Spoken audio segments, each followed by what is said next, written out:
Hey guys, tonight we're slipping into something a little colder, like frost on your bedding, breath in there, toe through your socks kinda cold. We're heading back to medieval Europe, deep into the bone-chilling heart of a peasant's winter morning. No central heating, no insulated windows, and definitely no electric blankets. Just you, a threadbare tunic, and the frozen reality of how brutal surviving the coldest nights could be. So before you get comfortable, take a moment to like the video and subscribe, but only if you genuinely enjoy what I do here. And let me know in the comments, where are you listening from? And what time is it right now where you are? It's always fascinating to see who's joining us from around the world. Now dim the lights, maybe turn on a fan for that soft background hum, and let's ease into tonight's journey together. You wake up shivering. No, not where's my cozy socks shivering. This is full-bodied, bone-deep, make a fist or lose a finger to frost kind of cold. Your breath clouds the air in front of your face like a tiny ghost escaping your mouth. You've been sleeping under a threadbare wool blanket, and by sleeping, I mean lying half awake all night trying not to roll onto the ice-crusted wall or let your exposed foot touch the frozen floorboards. Except, there are no floorboards. Just dirt. Frozen dirt, maybe softened slightly by the straw scattered over it, though that straw now smells faintly of goat and strongly of damp socks. You shift slowly, try not to wake your little brother, whose icy feet are currently wedged into the small of your back like twin blocks of ice. You're not even mad. It's the only thing keeping you from turning into a medieval popsicle. The light coming through the wooden slats in the wall tells you it's dawn, or close enough. You blink up at the ceiling and see your old enemy, frost clinging to the thatch, a sparkling sign that the fire died sometime around midnight. Again. You forgot to add more wood before bed. Again.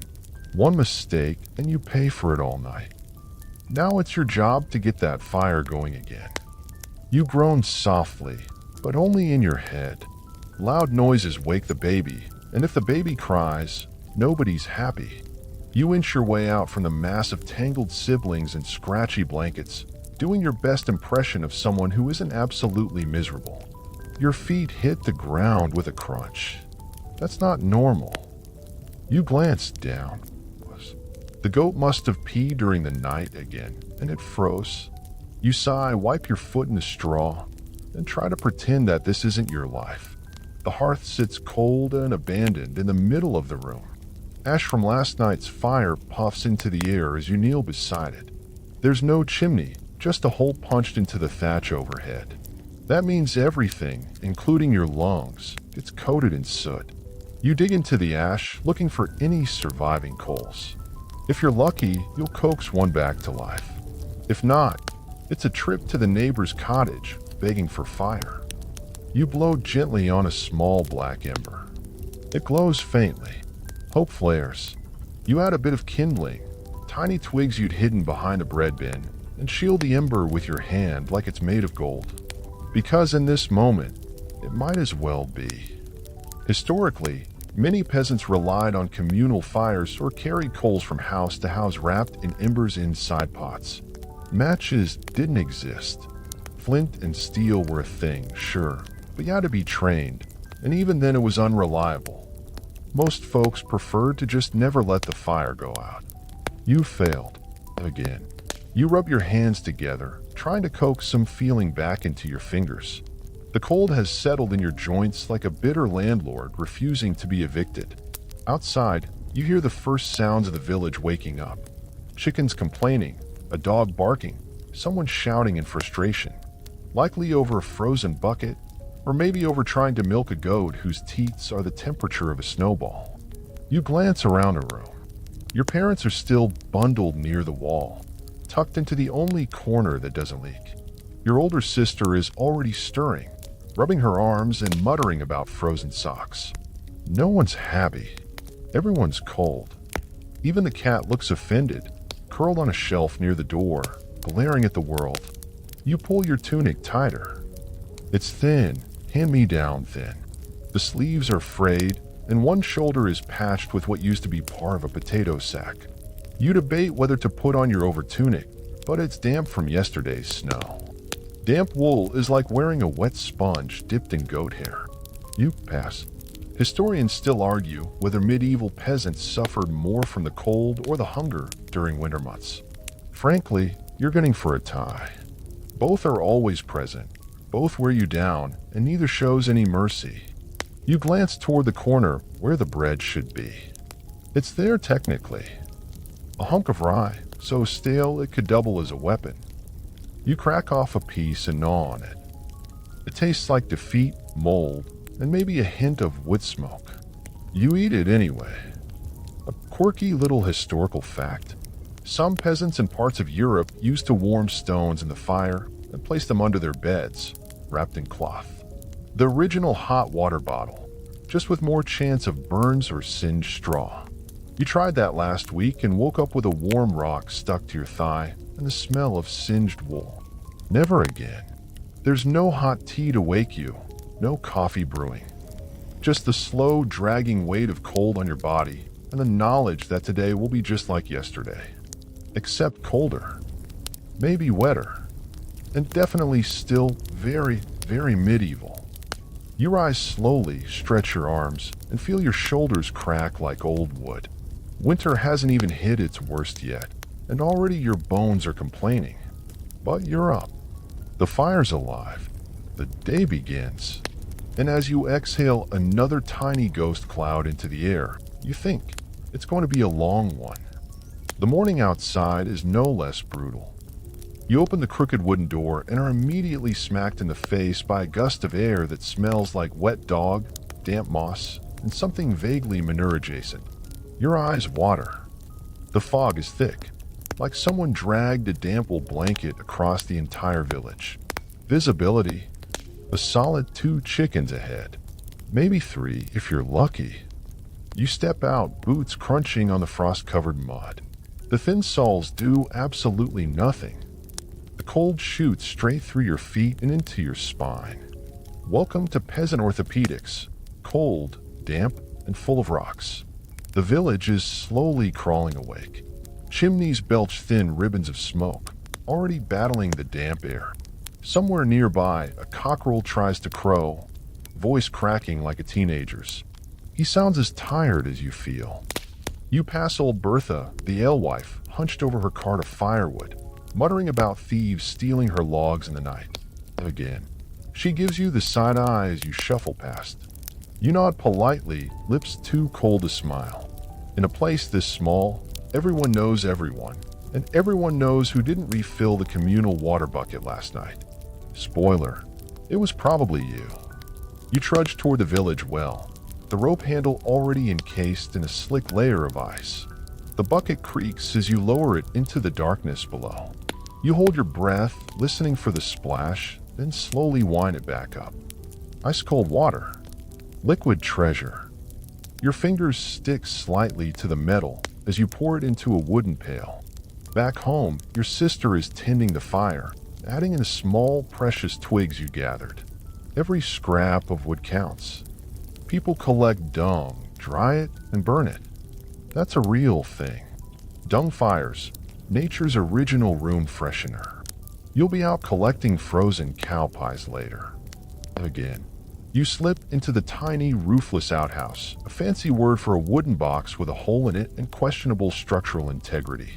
The wind whips across your rear like nature's own slapstick joke. You do your business quickly, with the grim efficiency of someone who's done this too many times and once fell in. You don't talk about that.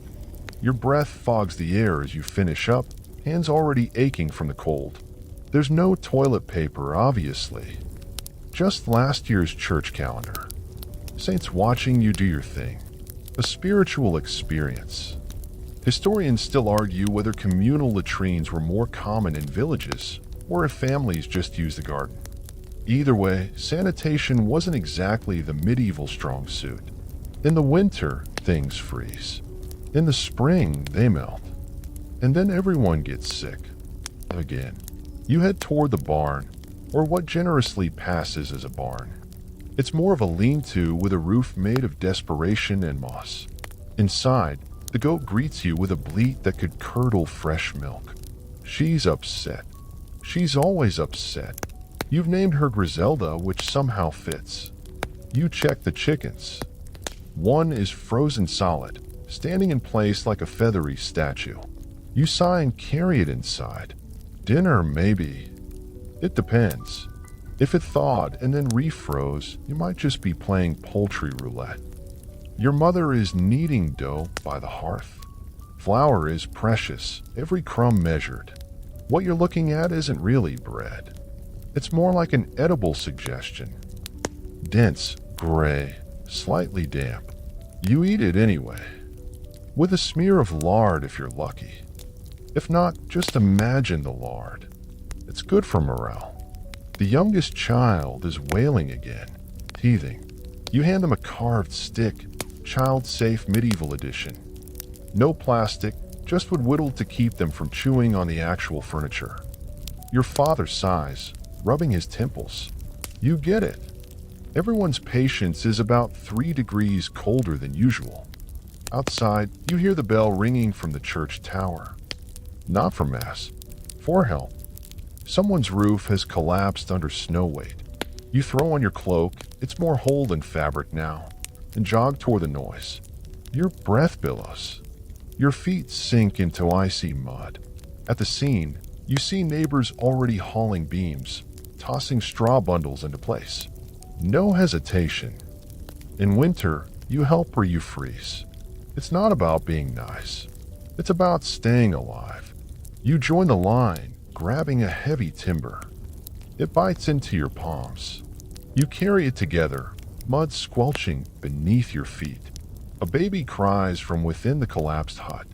You duck inside, find them swaddled in a wool tunic near the hearth, unharmed but howling. You scoop them up, whispering calming nonsense. Your breath fogs theirs. The mother thanks you with tears in her eyes. You nod and step back into the cold, wind cutting like a blade. You cough a deep, dry hack that rattles in your chest. It's not just the cold. It's the smoke from your hearth, the dampness in your bones, the chill that never leaves. You walk home, passing other villagers mending roofs, checking on the old, passing loaves of bread between families. This is the part they don't always teach, the quiet, cold solidarity.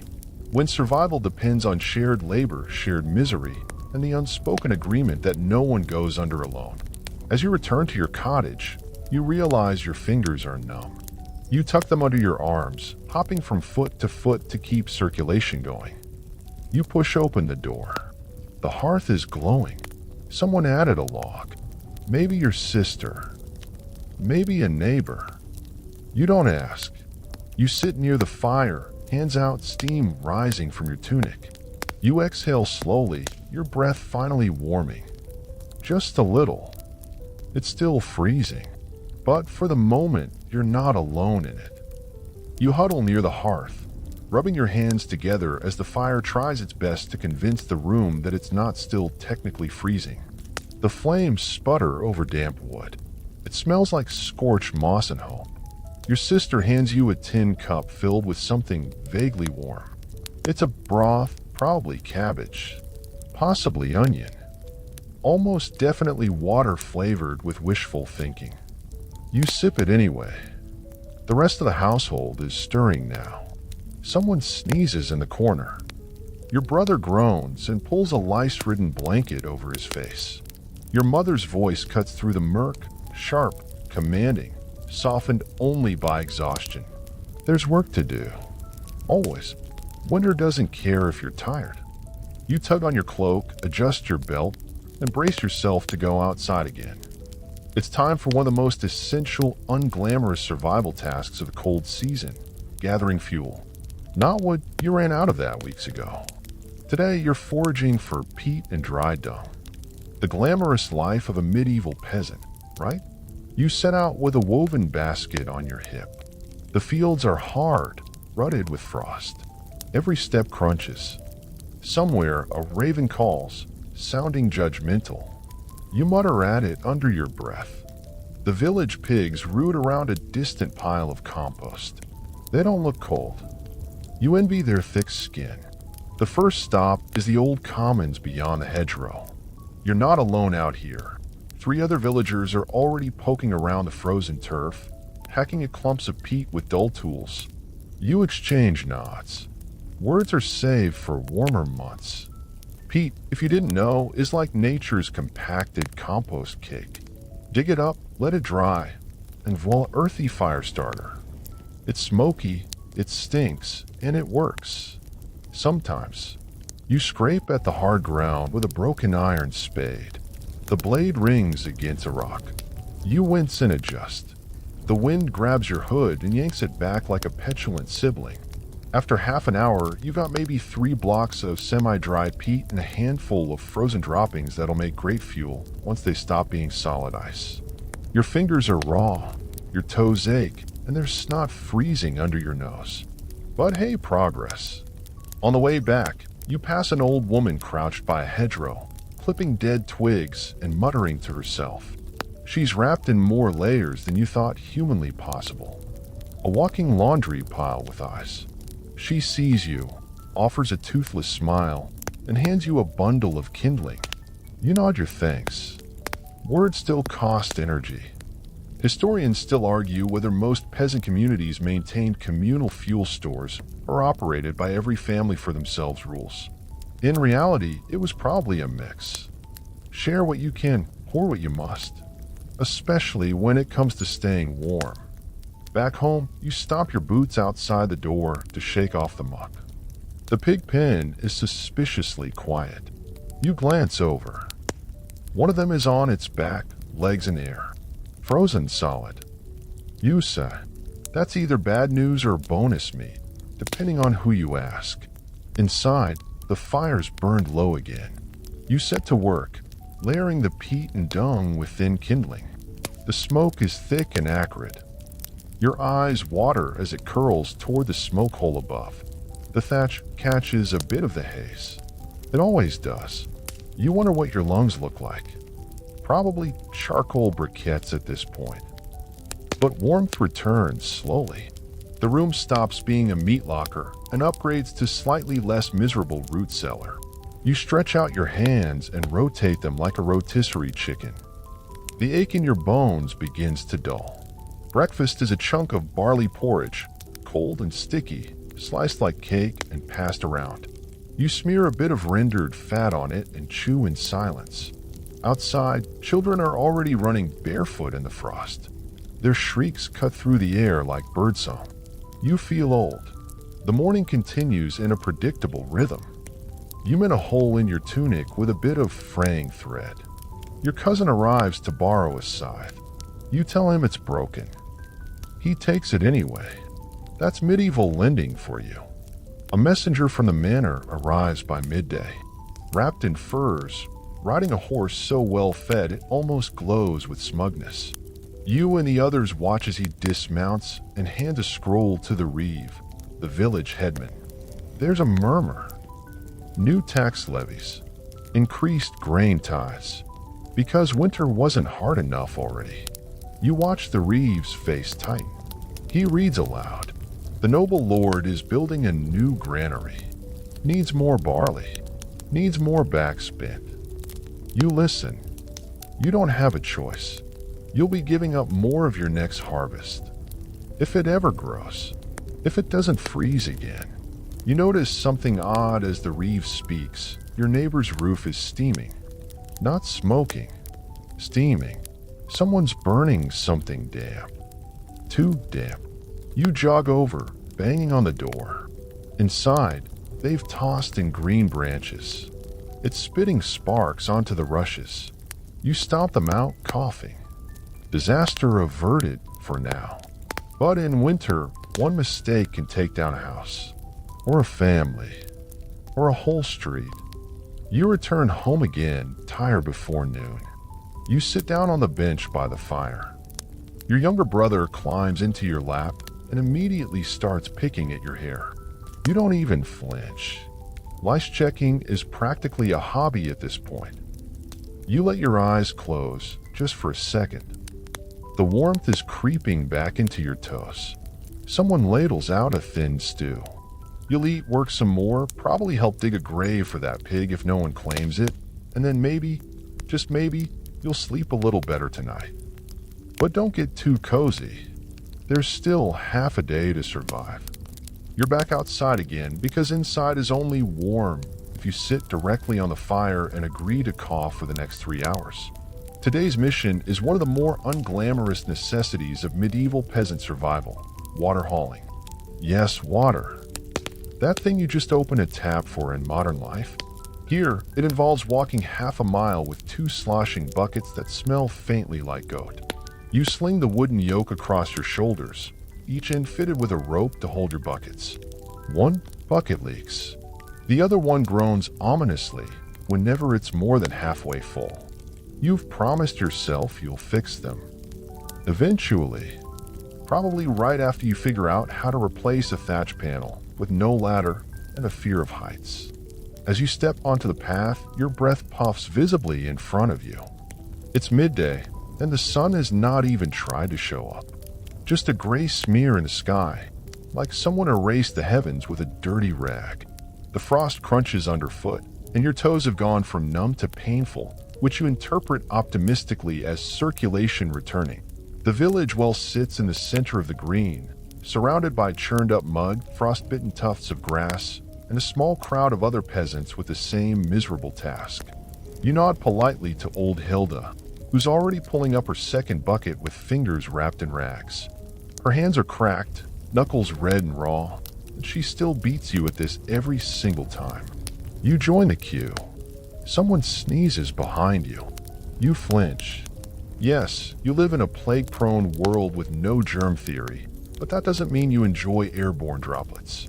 Especially in a century where doctor means someone with a saw and a theory about leeches. When it's finally your turn, you lower the bucket slowly, hand over hand. The pulley creaks like a dying goose. The rope is frayed, and you mutter a small prayer to every saint who may or may not specialize in miraculous rope integrity. Success. You haul up a full pail of shockingly cold water. It smells faintly metallic and earthy. You dump it into one of your buckets and go again. By the third round, your arms are shaking. By the fourth, your back is a whimpering noodle. You head home, water sloshing and spilling over your tunic. Congratulations, now your shirt is frozen. Back at your hut, you set the buckets by the hearth. The fire has dimmed again. Of course it has. The children are huddled under a shared blanket, trying to roast apples over the meager flames. You don't ask where they got the apples. Best not to know. Next up, laundry, which in your case means dunking stained linen in ice-cold water and scrubbing it with lye soap so strong it could dissolve a bad mood. You haul the wash tub outside, fill it from the bucket, and start scrubbing with a flat wooden board. Your knuckles go white, then pink, then suspiciously purple. Your breath fogs as you mutter curses at your shirt for having so many creases. The lye stings every crack in your skin. The smell is sharp and nose-wrinkling. A dog runs past with someone's shoe. You're not going to chase it. That's how people fall in ditches and die of embarrassment. Historians still argue whether peasants did laundry regularly or only when absolutely necessary. Judging by your current mood, you're leaning hard toward the when the smell offends even the rats theory. You wring out the shirt and hang it over a crooked stick, where it immediately begins to freeze into a crunchy plank. Back indoors, your grandmother is boiling something mysterious in a clay pot. It could be herbs. It could be broth. It could be an attempt at primitive shampoo. You ask. She doesn't answer. You decide to assume tea and back away slowly. Your mother hands you a task, patching a hole in the roof where the rain drips directly onto the sleeping mat. Fantastic. That means crawling into the loft, dodging bird droppings, and hoping not to startle the squirrel that's taken up residence near the beam. The squirrel stares at you with judgment. You nod solemnly and get to work, jamming straw and clay into the gap like a medieval Bob the Builder with no real tools and no budget. While you're up there, you spot something strange, a frozen frog stuck mid-leap in the corner of the loft. You stare at it for a long moment, unsure whether to be amused or vaguely horrified. Either way, you leave it alone. It's not hurting anyone. The sky darkens early today. By late afternoon, it's already twilight. You light a tallow candle, smoky, smelly, but better than nothing, and settle down to repair a pair of socks with holes so big they're practically sandals. The thread breaks twice. You try not to scream. You fail quietly into your hands. Dinner is served, a lukewarm barley stew, spiced with whatever dried herbs haven't molded yet. There's a shard of carrot in your bowl. You savor it like it's a rare truffle. You hear a rat scuttling near the pantry. You sigh and throw a shoe at it.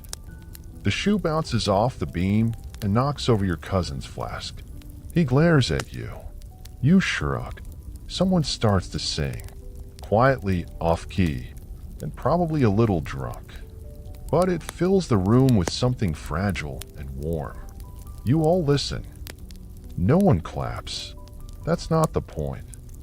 The song ends, and the silence returns like a blanket. You pour yourself a cup of something warm, probably watered-down mead, and lean against the wall. Your eyelids are heavy, your legs ache. Your hair smells like wood smoke, lye, and goat. You close your eyes and imagine warmth. You're not there yet, but you're trying. You wake to a sound you've learned to dread, a sharp, cold clatter just outside the hut. The bucket's fallen again. You instinctively pull the ruffle over your head, hoping it's not your turn to fetch water in the pitch-black pre-dawn. No such luck. A soft voice calls your name, your mother's, and that's it. You're up. The air bites your face before you even move. Your fingers, still stiff from yesterday's work, struggle with the blanket. You sit up, brushing hay, lint, and possibly a bit of dried turnip peel from your tunic. It's still dark, the kind of dark that weighs on you. There's frost on the inside of the window, or where the window should be, if there's actual glass. You ease your feet into stiff leather shoes by the door. They're still wet from yesterday's snowmelt. There's a piece of straw wedged in one and something suspiciously crunchy in the other. You wince but keep going. It's not like you have options. Outside, the world is silver and silent. The ground is frozen solid, your breath a white ribbon in the air. The well is a black dot in the distance, ringed by frost-tipped grass. You take a moment to brace yourself, then start walking. Your steps are slow at first. Everything creaks.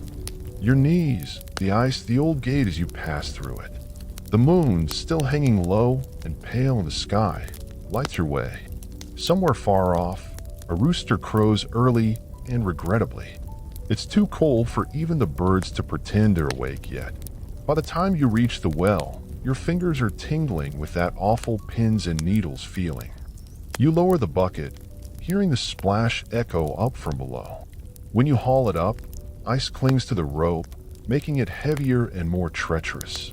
You spill half the contents on your tunic. Typical. You trudge back, balancing the bucket carefully, now colder and wetter than when you left. Your reward: a cup of warm grain porridge. It's bland, but it fills your stomach and fogs your breath as you eat it by the dying fire. You stare into the coals, hypnotized, and wish they'd stay that warm forever. Now it's time for the truly challenging part of the morning, getting the fire started again. There's no flint because someone dropped it in the mud weeks ago, and it vanished forever. So you kneel by the hearth and coax yesterday's last coals to life with dried straw and frantic whispers to the gods of heat and survival. The straw catches. You blow gently, cheeks puffed, eyes squinting against the smoke. A tiny flame licks up. You add more straw, then twigs. It hisses like an angry cat. You pause, then feed it slivers of dried wood, holding your breath. The fire crackles. Victory. Your little sibling emerges from their bed of bundled rags, hair a tangled halo, nose running, feet bare. They immediately try to crowd you off the fire. You hiss at them like a startled raccoon. They hiss back. Classic sibling bonding. As the hut warms slightly, you check the thatch above. Drip count 3. All in new places. You sigh and reach for your patching stick again. The squirrel is back, eyeing you with disdain. You salute it with your tool and go about your repairs. Historians still argue whether these daily chores were shared equally among peasant households or divided by age and gender. In your house, if you're awake, you're working. Simple as that. After patching, you help your grandmother sort through the herbs and dried roots she stores in knotted cloth bags under her bed. She's muttering about nettle tea and dried angelica. She insists one of them cures bone chill. You nod respectfully, though you suspect none of it cures wet socks. Then comes a dreaded task, cleaning the chamber pot. Yes, the bucket. The one that smells like regret and onions. You hold your breath, carry it to the corner of the yard, and dump it into the waste pit while trying not to cry. A goat watches you solemnly. You feel jut. You rinse the pot with snow. The cold bites your fingers until they feel like brittle twigs. Still, it's better than the time you tried to warm water over the fire and cracked the only decent clay jug. Returning inside, you start kneading dough for tomorrow's bread. Your hands warm slightly from the effort, but the flour is coarse and rough, and the dough sticks to everything except what it's supposed to. You slap it into shape while muttering threats under your breath. It knows what it did. Lunch is a turnip stew with a mystery root, possibly parsnip, possibly something that's supposed to be used as medicine. You eat it anyway, grateful for the warmth more than the flavor. The rest of the afternoon is spent spinning wool. Your dropped spindle is worn and smooth from years of use. The thread tangles often, and your lap is covered in fuss. Your younger sibling tries to help by handing you tufts of fleece. They sneeze. Wool fluff flies everywhere. The fire flares up for a moment, and someone yells. You all laugh. A traveling tinker passes through near sunset, his cart jingling with pots, pans, and trinkets. Everyone emerges to gape like he's royalty. He sells spoons and tin buttons, offers to sharpen knives, and tells a riddle in exchange for bread. You offer him a moldy crust and smile when he gasps theatrically. As the sky darkens, villagers begin lighting tallow candles and oil lamps. Light flickers from each hut like blinking stars on the earth. Your breath fogs as you hurry back indoors, arms full of firewood, eyes watering from the cold. You close the wooden door. No lock, just a stick wedged through a loop, and lean against it. Safe, sort of. Cold, absolutely. But alive, and that's enough. The fire glows again. Your feet thaw. The children are already curled up in shared blankets. The goat is bleeding softly in the corner, and the frost on the window is forming into strange, pretty shapes. You settle in for another night. It's early, but you're exhausted, and there's more to survive tomorrow. Your father eventually rises, hacking out a morning cough that sounds like he's been chewing on charcoal. He swings his feet off the low pallet and rubs his hands over the fire, squinting into the smoke like he's still negotiating with it. His beard is crusted with frost near the edges. He must have rolled too close to the wall again during the night. Without a word, he takes the pot from the fire and pours a ladleful of steaming water into a clay cup, adding a few slivers of dried herb. It's supposed to help his lungs, or his digestion, or maybe just to make him feel like he's doing something useful. You offer him your seat by the fire, and he grunts his thanks. In your family, a grunt can mean a lot of things: appreciation, pain, hunger, or simply moved. You've gotten good at deciphering the subtle dialect of medieval family life.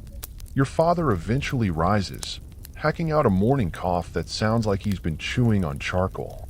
He swings his feet off the low pallet and rubs his hands over the fire, squinting into the smoke like he's still negotiating with it. His beard is crusted with frost near the edges. He must have rolled too close to the wall again during the night. Without a word, he takes the pot from the fire and pours a ladleful of steaming water into a clay cup, adding a few slivers of dried herb. It's supposed to help his lungs, or his digestion, or maybe just to make him feel like he's doing something useful. You offer him your seat by the fire, and he grunts his thanks.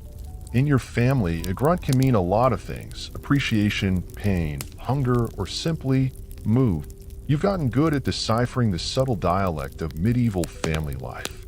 Soon it's time for everyone to start moving. The air inside is still warmer than outside, but not by much. Everyone's breath still fogs in front of their faces. You layer your tunic with a short wool cloak, scratchy, but better than nothing. The cloak used to belong to your uncle, who now lives with his wife 3 cottages over. She was the one who insisted he finally get a new one after she got tired of sewing up the mouseholes. Breakfast, if you can call it that, is ready. A thick, flavorless porridge made from barley and water. It sticks to the wooden bowl and tastes like what you'd expect from a food item that's literally gray. Still, it fills your stomach, and you don't complain. The baby gets a smaller scoop, watered down even more. Your father eats silently. Your mother finishes hers in 3 bites, and your brother pokes at his, looking for weevils. The weevils are always there. If you spot one, you fish it out. If you don't, you chew faster and try not to think about it. Historians still argue whether peasants actively tried to avoid insects in their food or simply accepted them as extra protein. Based on your experience, it's probably both, depends on how hungry you are that day. You glance over at the window slit. Still barely dawn. The sun rises late in the cold months and sets early. Every hour of daylight matters, and you're about to spend it outside, helping with the winter chores. There's no such thing as taking a break this time of year. Only the brief pause between exhausting tasks. First on the list, clearing snow off the thatched roof. If it piles too high, the whole thing could collapse. Again. It's happened before. Your cousin's cottage roof caved in mid-February, right on top of their goat. The goat survived, but now walks with a limp and a vendetta. You fetch the long stick kept behind a cottage door, the one with a bent iron hook on the end. You drag it across the thatch in wide arcs, sending cascades of snow tumbling to the ground. It's cold, tedious work. Your fingers go numb. Your sleeves soak through. But the rhythm is almost hypnotic. Swipe thud, snow, then straw. Snow, then sky. A few birds scurry from the thatch, squawking indignantly. One drops something unmentionable on your shoe. You sigh. Winter birds show no mercy. Once the roof is cleared, you help your mother shake out the sleeping furs and hang them on a line by the fire. They smell like smoke, sweat, and damp dog fur. But then again, so does everything in this house. Still, she hums softly as she works. She says the cold keeps the fleas quiet. That might be true. Or it might just be a comforting lie passed down through generations.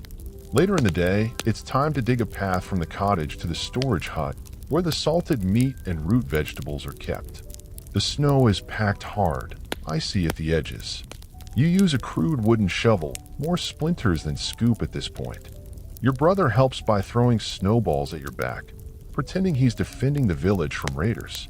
By midday, your nose has stopped working, and your feet feel like frozen loaves of bread. You stomp them against the ground, trying to restore feeling. Your fingers are red and raw. Your breath whistles through cracked lips. Inside the storage hut, the air is even colder. It's barely more than a shed made of rough planks, stuffed with straw and hay insulation. You retrieve a small joint of pork from the salted barrel your family share for the week, and a few wrinkled parsnips. The pork is tough, gray, and smells vaguely like seawater. It'll need to simmer for hours just to soften. But it's protein. That counts for something. Back inside, the fire has been stoked with dried dung. It burns slow and low, but the smell, well, it lingers. You get used to it. Your neighbor once said, if it don't stink, it won't warm you. She might have been joking. Hard to tell. The stew goes into the pot. You add a bit of onions, some dried herbs, and a generous splash of snow water. It simmers slowly while your mother grates a bit of stale bread into crumbs to thicken it. While dinner bubbles, you tend to the family's few chickens. One of them looks half frozen, eyes closed in defiance of life itself. You bring her closer to the fire, swaddle her in an old rag, and hope she lives through the night. You've named her Gertrude. She seems unimpressed. As dusk falls, the shadows lengthen in the cottage. You help hang an oiled cloth over the door to keep the draft out. The cloth is stiff, stained, and patched more times than you can count, but it blocks at least some of the night wind. And in winter, even a little warmth is a gift. Your mother calls everyone to eat. The stew is ladled out, each person getting a precious chunk of pork and a few mushy parsnips. It's hot, filling, and a little salty. You savor each bite like it's a feast. You lean back against the wall, stomach full, eyes half closed, and watch the fire dance in the hearth. It's the only light source in the room, flickering across your father's face as he sharpens his knife on a stone. It's a comforting sight, familiar. And tomorrow you'll do it all again. Sleep doesn't come easily in a medieval winter. Not unless you're already exhausted, which, to be fair, you usually are. But exhaustion doesn't mean comfort. It just means you lie very still while every joint protests and your toes buzz with that half-frozen, half-thawing ache. Tonight, the fire's almost out and the temperature inside has plummeted.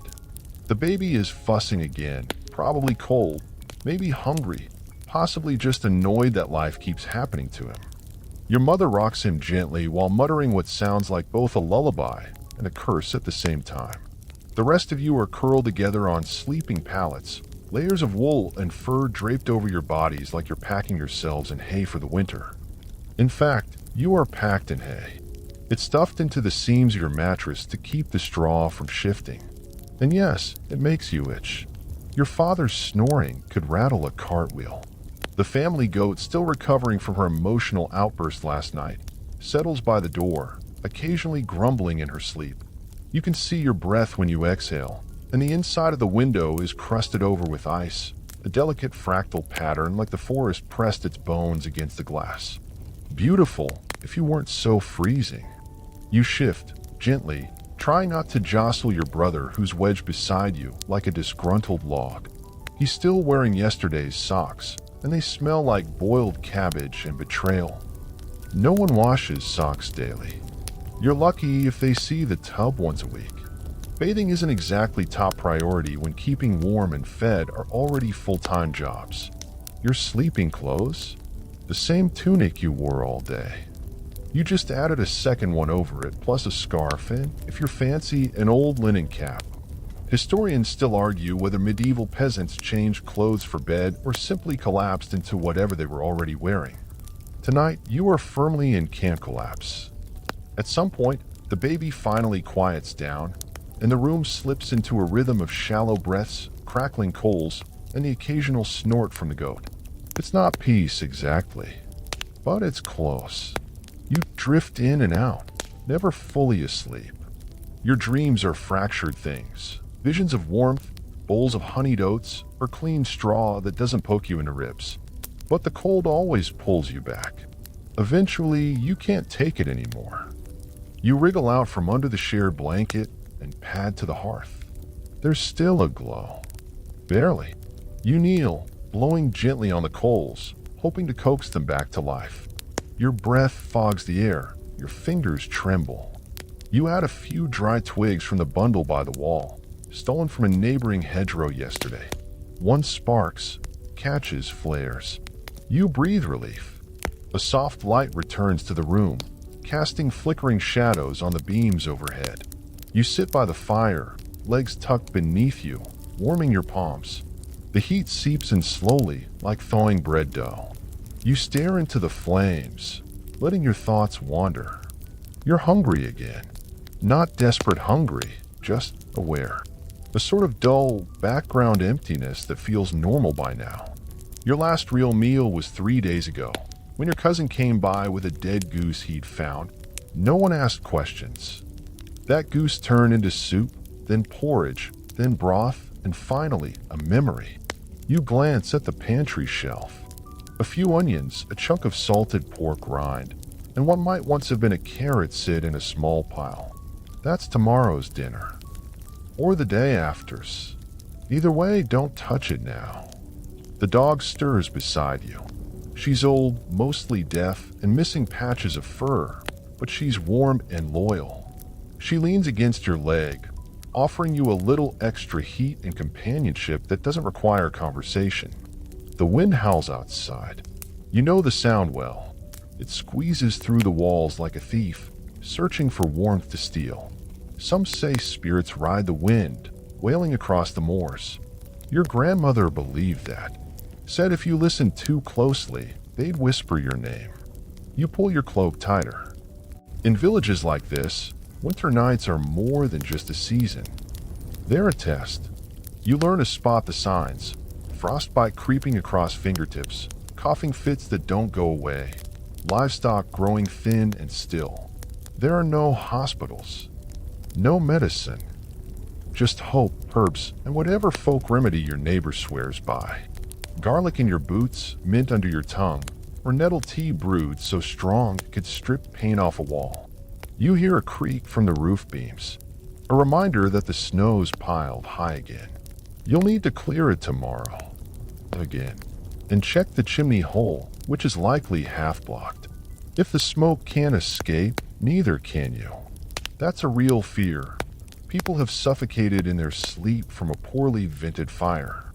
You give the coals a poke and adjust the straw shield leaning near the smoke hole. In the corner, your younger sister whimpers in her sleep. Nightmares, probably. You crawl over and tuck the blanket more snugly around her. Her face relaxes. Back by the fire, you take a sip from the clay mug your father left behind. Just lukewarm water now, but soothing. You add a pinch of dried thyme, just because it smells nice. It's not much, but little rituals matter. You check the wall where the rats like to scratch. It's quiet for now. Maybe the colds scare them off, or maybe they're just waiting for you to fall asleep again. Eventually, your body gives in. You bank the fire with ash, pile a few embers into a small iron bowl, and carry it to the sleeping pallet. You slide it under the bed, careful not to burn yourself. It won't keep things warm, but it might keep them from freezing solid. Just enough to survive. You lie down again. Your family's soft breathing fills the room. The goat lets out a long sigh, sounding almost human. And this is how peasants survive the coldest nights, not by comfort or ease, but by doing just enough. Enough warmth, enough food, enough care, just enough. Tomorrow you'll do it again. Morning comes like a punch to the face. No alarm clock, no birdsong, just a sudden awareness that your nose is cold, your back is stiff, and someone's already stepped on your foot trying to get to the door. You grunt, stretch, and immediately regret it as a wave of soreness rolls across your shoulders. Your body feels like a badly repaired fence, held together by habit and hope. Your brother is already dressed, sort of. He's wearing 2 tunics and 1 sock. He waves the second sock at you like it's a prized relic. You groan, pull on yesterday's clothes, and try to remember if today is wood-fetching day or pig-muck shoveling day. Either way, it ends with sore arms and a mysterious stain on your tunic. Outside, the sky is a solid sheet of gray. Not snowing yet, but the air has that sharp metallic edge that says it's thinking about it. You trudge through the mud-ice-slush combination toward the woodshed. The woodpile is looking sad again. You squint into the forest, calculating how far you'd have to go for decent firewood and whether the wolves are still lurking in the eastern thicket. Because yes, wolves. Actual 4-legged nightmare fuel that creeps closer to the village when the snow grows deep and the livestock grows weak. A few nights ago, the neighbor's dog vanished. Nothing left but tracks and 1 gnawed bone. You grip your belt knife a little tighter. Today, though, no wolves. Just cold. You gather a bundle of dry twigs and 1 decent log, the kind that takes forever to burn but at least holds heat. You haul it back like a prize, arms aching, splinters biting into your palms. At the cottage, your mother is boiling what's left of last night's stew. It's thinner now. More water, fewer chunks. She hands you a bowl with a chunk of bread floating on top.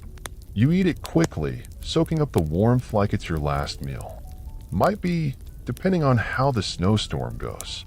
After breakfast, it's chore time. You're on chicken duty again.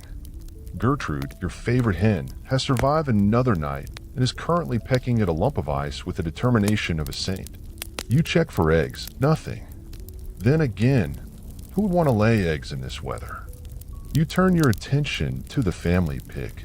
She's the size of a small cart and has an attitude to match. She's snorting loudly and eyeing the slop bucket like it owes her money. You dump the frozen leftovers into her trough and back away before she can bite your kneecap. She's not mean exactly, just misunderstood and possibly possessed. Later, you help your father repair a section of the thatch roof that collapsed under last night's snowfall. It's not a complicated fix, just time-consuming and freezing. You hold the ladder while he climbs up with a bundle of reeds. The wind slices across your face, sharp as a blade. You blink away tears and try not to think about the fingers you can no longer feel. From the roof, he tosses down old thatch riddled with bird droppings and nests. You catch what you can, dodge the rest, and pile it in a corner to use as kindling later. Nothing goes to waste, not even old roof bits. Inside again, your mother has heated stones by the fire and wrapped them in cloth. She hands one to you like it's treasure. You tuck it under your tunic, letting the warmth spread across your stomach. It won't last, but it feels like a small miracle. Historians still argue whether medieval peasants had clever ways of staying warm or simply endured it with clenched teeth and stubbornness. Based on your day so far, you bet on stubbornness. As the sun dips lower, the sky turns lavender gray. Time for evening tasks, feeding the livestock again, checking the pantry for signs of mold, and sweeping out the corner where the mice like to throw their nightly raves. You light a tallow candle, smoky, foul-smelling, but better than tripping over the goat in the dark. The candle sputters, casting shadows across the room like a medieval horror story. Your brother is playing with a stick and pretending it's a sword. He swipes at imaginary bandits, knocking over a cup of stored lard. You sigh, mop it up, and vow silent revenge. Dinner tonight is more stew. Surprise. You swear it's the same stew from last week, just slowly evolving like some sort of culinary amoeba. It's not bad, just familiar. You eat with quiet efficiency while your parents discuss whether the grain rations will last until the next market day. Then comes story time. No books here, of course, just oral tales passed down through generations. Your father leans in and tells a story about a farmer who survived a blizzard by crawling inside a dead cow. Your mother rolls her eyes, your brother looks horrified, and the baby burps in approval. You laugh despite yourself. It's a gross story, sure, but it keeps your mind off the frost creeping in through the walls. After dinner, everyone huddles near the fire. You sew a torn seam in your cloak while your mother sharpens her cooking knife. Your father cleans his boots. It's a quiet moment, warm and close, punctuated by the occasional crackle of the fire or the goat's offended bleat. Your sister curls up beside you, head on your shoulder, already half asleep. You look at your family, scratched, tired, smelly, and feel something weirdly close to contentment. Survival, for all its discomforts, has a rhythm, a routine. You've got this. For now. Word count 1096. Awaiting, continue. Night settles in fast and winter. One moment, you're stitching a hole in your sock by candlelight. The next, it's pitch black and someone stubbed their toe on the bench again. You feel your way to your sleeping spot by memory more than sight, stepping over feet, baskets, and whatever suspicious puddle the goat left this time. The fire has burned low, glowing faintly in the center hearth like a dozing dragon. You toss a log onto the embers and give it a little nudge with the fire iron. Sparks leap up, and for a second, your face is flushed with glorious heat. Everyone inches closer. There's no central heating, just bodies, blankets, and the hope that the fire doesn't go out in the night. If it does, someone, probably you, will be up relighting it with numb fingers and half-frozen tinder. Night settles in fast and winter. One moment, you're stitching a hole in your sock by candlelight. The next, it's pitch black and someone stubbed their toe on the bench again. You feel your way to your sleeping spot by memory more than sight, stepping over feet, baskets, and whatever suspicious puddle the goat left this time. The fire has burned low, glowing faintly in the center hearth like a dozing dragon. You toss a log onto the embers and give it a little nudge with the fire iron. Sparks leap up, and for a second, your face is flushed with glorious heat. Everyone inches closer. There's no central heating, just bodies, blankets, and the hope that the fire doesn't go out in the night. If it does, someone, probably you, will be up relighting it with numb fingers and half-frozen tinder. Now begins the medieval bedtime dance, shifting, shuffling, piling limbs, arguing over blankets, then more shifting. You're sleeping in the same clothes you wore all day, with your sibling's elbow digging into your ribs and someone's icy feet wedged under your thighs. It's like sleeping in a crumpled laundry basket full of other people. Still, it's better than sleeping alone. In the depths of winter, that could be a death sentence. Body heat matters. So does snoring. Annoying as it is, it means people are still breathing. You tug your cloak tighter around your shoulders and use a fold of it as a pillow. The air smells like smoke, sweat, and straw. Somewhere in the rafters, a bird rustles, disturbed by the wind howling outside. The wind finds every crack in the walls and whistles through them like a nosy ghost. Your breath fogs in the air. You tuck your nose under the blanket.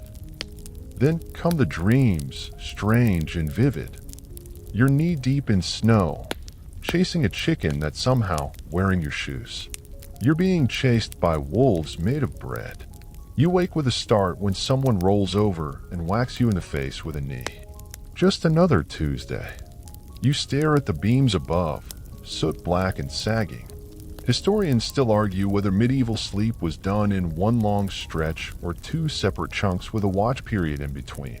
Right now, you're hoping for just 2 hours without interruption. Good luck with that. Nature calls. Again. You groan and do the mental math. Is it worth getting up, finding your boots, stepping outside into the frigid dark, and doing your business where the chickens can watch and silently judge you? Or can you hold it? You shift and wait. Maybe the urge will pass. It doesn't. With a quiet curse, you push back the blanket and grope for your shoes. One's missing again. Typical. You find it under the bench and wedge your foot in. It's wet. Of course it's wet. You fumble your way outside. The cold hits you like a slap. Clean, sharp, immediate. The stars are out, glinting icily above the village. Breath curls from your nose in long silver streams. You shuffle behind the hut, eyes darting for wolves or worse. It's just you, the frost, and the stars. Back inside, the fire's barely aglow. You feed it a few twigs and blow gently, nursing it back to life. The orange light flickers against your sister's sleeping face. She snuffles and buries deeper into the covers. You slide back under the blanket and try to ignore the rock poking into your shoulder. Sleep doesn't come easy, but it comes. Eventually, you drift off again with your face pressed into scratchy wool and your toes jammed against the pig, who has decided this corner is hers now. Morning returns with no ceremony. The fire is out. Your breath mists in air. Your nose is numb, and you realize you're hungry again. This is the rhythm of winter, nights that stretch forever, mornings that arrive too fast, and days that begin with your stomach growling before your feet hit the floor. You scrape together breakfast with whatever survived the night. Some oats, a slice of onion, a bit of cheese with the mold trimmed off. Then it's back to work. Your family's preparing to slaughter the old hen today. She hasn't laid eggs in weeks, and feed is too scarce to keep freeloaders. You're handed a pot and told to fill it with snow for boiling. You trudge out, gathering clean snow into the pot, numb fingers clutching the handle. The snow is light and dry. It'll take a lot to make enough water. Back inside, the hen squawks indignantly. She seems to know what's coming. You try not to look her in the eye. Your brother is holding her feet while your father sharpens the blade. No one says much. Everyone's done this before. The job is quick, at least. humane by the standards of the time. Your mother begins plucking feathers while you stoke the fire hotter. The smell of wet feathers and blood fills the room, unpleasant, but normal. Nothing is wasted. Not the meat, not the bones, not the fat. Even the feet are saved for soup. While your mother boils the carcass, you and your sister start rendering tallow from last week's animal fat. It's messy work. Hot fat, cloth strainers, and a smell that clings to everything. But it's how candles are made, and soap when you're lucky enough to have lye. Tallow also helps waterproof shoes and makes a decent fire starter. You scrape the cooled cakes of fat into a pot and carry them to the storage corner. The pig grunts as you pass, probably wondering if she's next. Later, you help repair the goat's pen. The posts have rotted from the damp, and one side has sagged like a tired old man. You dig new holes in frozen ground, wedge fresh branches into place, and tie them with strips of boiled leather. Your hands ache. Your knees are soaked. But the pen holds. For now. By sundown, you're exhausted. Again. You eat your portion of chicken soup. Mostly broth, some tough meat, a few carrots that look more like fingers, and collapse near the fire. The wind howls outside. The pig snores. The baby hiccups in her sleep. You stare at the fire and think about tomorrow. More of the same. Maybe less. But you're warm, you're fed, and you've survived another day. That counts for a lot. By now, your body's begun to adapt, or at least pretend to. The cold still stings, but it doesn't shock you like it did at first. Your fingers are stiff, sure, but they still work. You've developed a sort of sixth sense for where the floor creaks most, which spot near the hearth is warmest, and which parts of your tunic can double as a mitten in a pinch. Your standards have adjusted dramatically. That lump of gray, porridge you're chewing? Best meal all week. The sun outside barely peeks above the trees before it starts its descent again. Short days make everything harder. There's barely time to get wood, feed the animals, and keep the fire alive before the shadows start stretching again. And when it's overcast, which it often is, you can't tell if it's dawn or dusk without checking the rooster. And let's be honest, the rooster's off his game lately. Today, your father decides it's time to mend the thatch on the roof. Winter storms have torn away clumps of it, and every time it snows, little icy flakes drift straight into the pantry. You get volunteered to climb up and help, because you're young, limber, and probably expendable. The ladder is little more than 2 poles lashed with rungs, and it creaks under your weight. Up top, the roof feels like a spongy sponge cake made of sticks, mud, and hope. You shuffle forward on your belly, straw bundle in hand, teeth chattering with every gust of wind that sweeps across the village. From up here, you can see other villagers doing the same. Patches of movement on roofs, trails of smoke, chickens flapping indignantly below.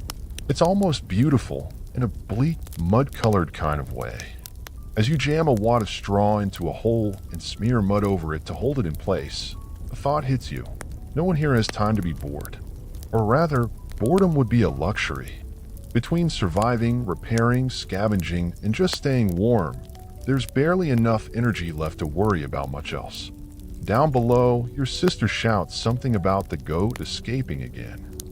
You look up just in time to see the beast trotting merrily through the frost, tail flicking defiantly, as she makes for the neighbor's vegetable patch. You groan, slide back down the ladder, and begin the chase.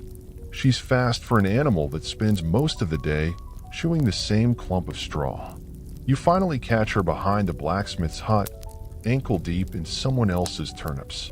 Dragging her home feels like pulling a sack of wet laundry with legs. Your sister helps you retie the pen with an expression that says, "You better not let this happen again," as though goats obey logic. The day drags on. You sharpen tools by candlelight, your belt knife, and the dull kitchen blade that's been struggling with turnips since All Hallows. Your mother mutters that the whetstone's nearly worn through. Might have to barter for a new one come spring, she says. You nod, already wondering what you'll trade. Chickens, herbs, your own fingers. As the sun dips low, You join your brother gathering pine resin for torch making. Real candles are a treat, but torches are more practical, if messier. The resin oozes from tree trunks in hardened amber beads. You collect them in a little clay pot, scraping with a knife, fingers sticky and cold. Resin torches smell sharp and smoky. When you light one later that night, it flares up in a dirty yellow flame, casting jittery shadows against the walls. You use it to check on the food stores in the cellar, if you can call it that. It's a dugout hole, lined with straw and vaguely guarded by a plank of wood. Inside, you count what's left: a few onions, some smoked fish, wrinkled apples, a questionable cabbage, and the last jar of honey. You hold that jar like it's treasure, which, honestly, it is. You tuck it safely behind a sack of grain. Not yet. Save it for something special, like not dying before February. The cellar's damp, your breath puffs white, and you hear something skitter in the corner. Mice. Hopefully just mice. You back out slowly and replace the plank, whispering a quick prayer to St. Gertrude, patron saint of cats and rodent control. Historians still argue whether villagers genuinely believed in the protective powers of saints, or if it was just tradition. Either way, you're not taking chances. Back inside, the evening routine begins again. Hot water for tea, more like warm water with dried mint, blankets pulled tighter, and stories passed between yawns. Your uncle tells the same one about the time he saw a will-o'-the-wisp near the marsh. Your sister rolls her eyes, but everyone listens anyway. You hope your mother checked for lice. Again. You'd hope the vinegar trick might work this time. It didn't. The little comb scrapes through your hair while she hums an old song under her breath. There's something weirdly soothing about it, even as you find a suspicious speck on your shoulder. Burn it, just in case. The baby cries again. You rock her gently while your father tries to tune the lute. It's hopelessly out of tune, always has been, but he plucks it anyway, playing a half-remembered tune that might have once been a lullaby. You're not sure whether to laugh or fall asleep. Someone heats a rock near the fire and wraps it in cloth. It gets passed from person to person like a holy relic. Warmth is rare. You clutch it like it's your last cookie. Eventually, you lie down. You're more tired than you realized. Your body aches in a dozen quiet ways. Shoulders, knees, back. Your eyes close before you can say goodnight. Just another medieval winter day done and survived. And somehow it's enough. You wake before the rooster. Not because you want to, no one in their right medieval mind wants to be up before dawn, but because someone in the next cot overkicked you in the ribs again. You groan, shift, and listen. The silence has weight.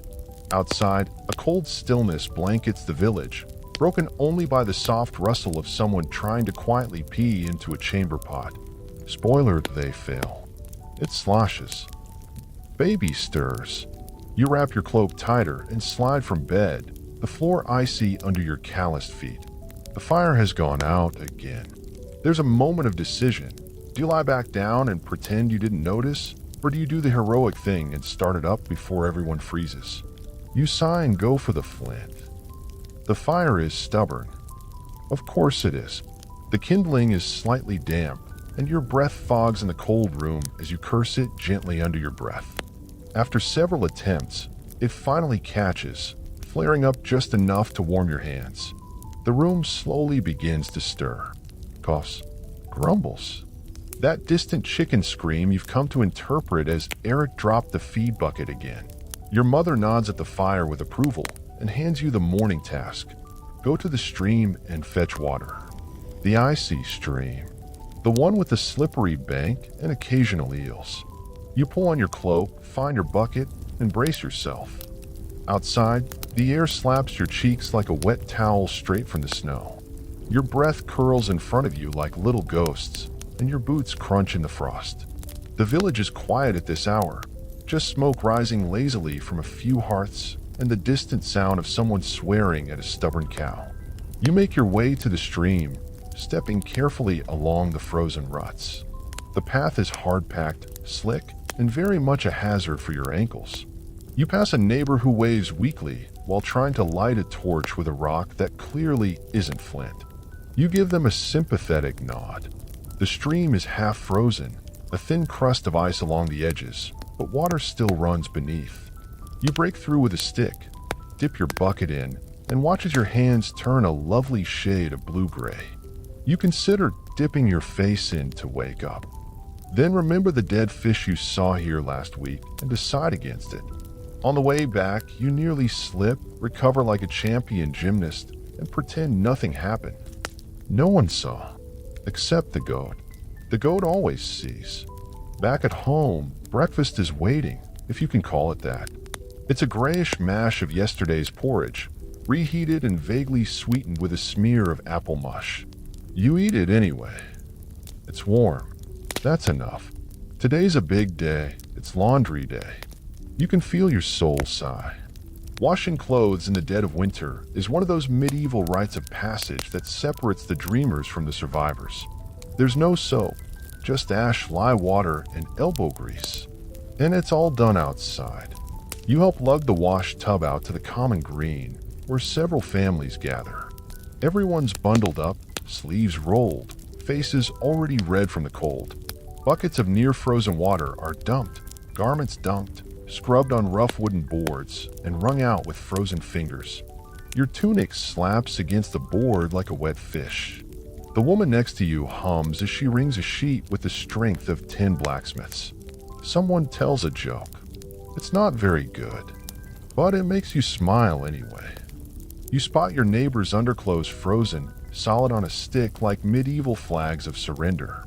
The wind catches them, and they flap dramatically, a reminder that dignity is optional in winter. Historians still argue whether these communal tasks were bonding moments or just necessary evils. Judging by the shared muttering and grim nods of camaraderie, you're leaning toward both. When the laundry's done, it hung on ropes between trees, where it will freeze stiff before it dries. You glance at the sky, hoping the clouds won't spit snow on your newly scrubbed tunic. A sunbeam sneaks through. A sign? Maybe. Or maybe not. You've learned not to expect favors from the sky. Afternoon chores begin.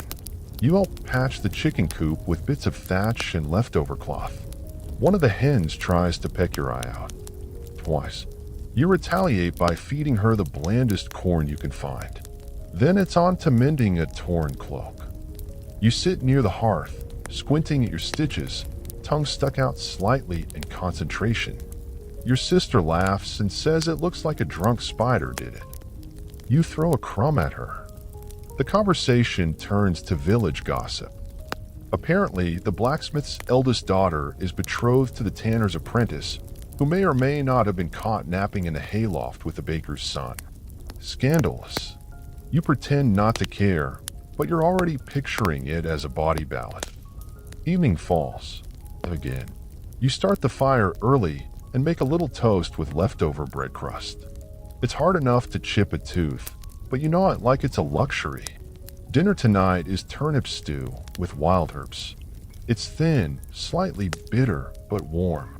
You sip slowly and imagine it's something fancier, like slightly less turnipy stew. After dinner, your family gathers near the hearth. Someone retells the ghost story about the headless monk who wanders the forest moaning for ale. Someone else farts, and everyone blames the baby.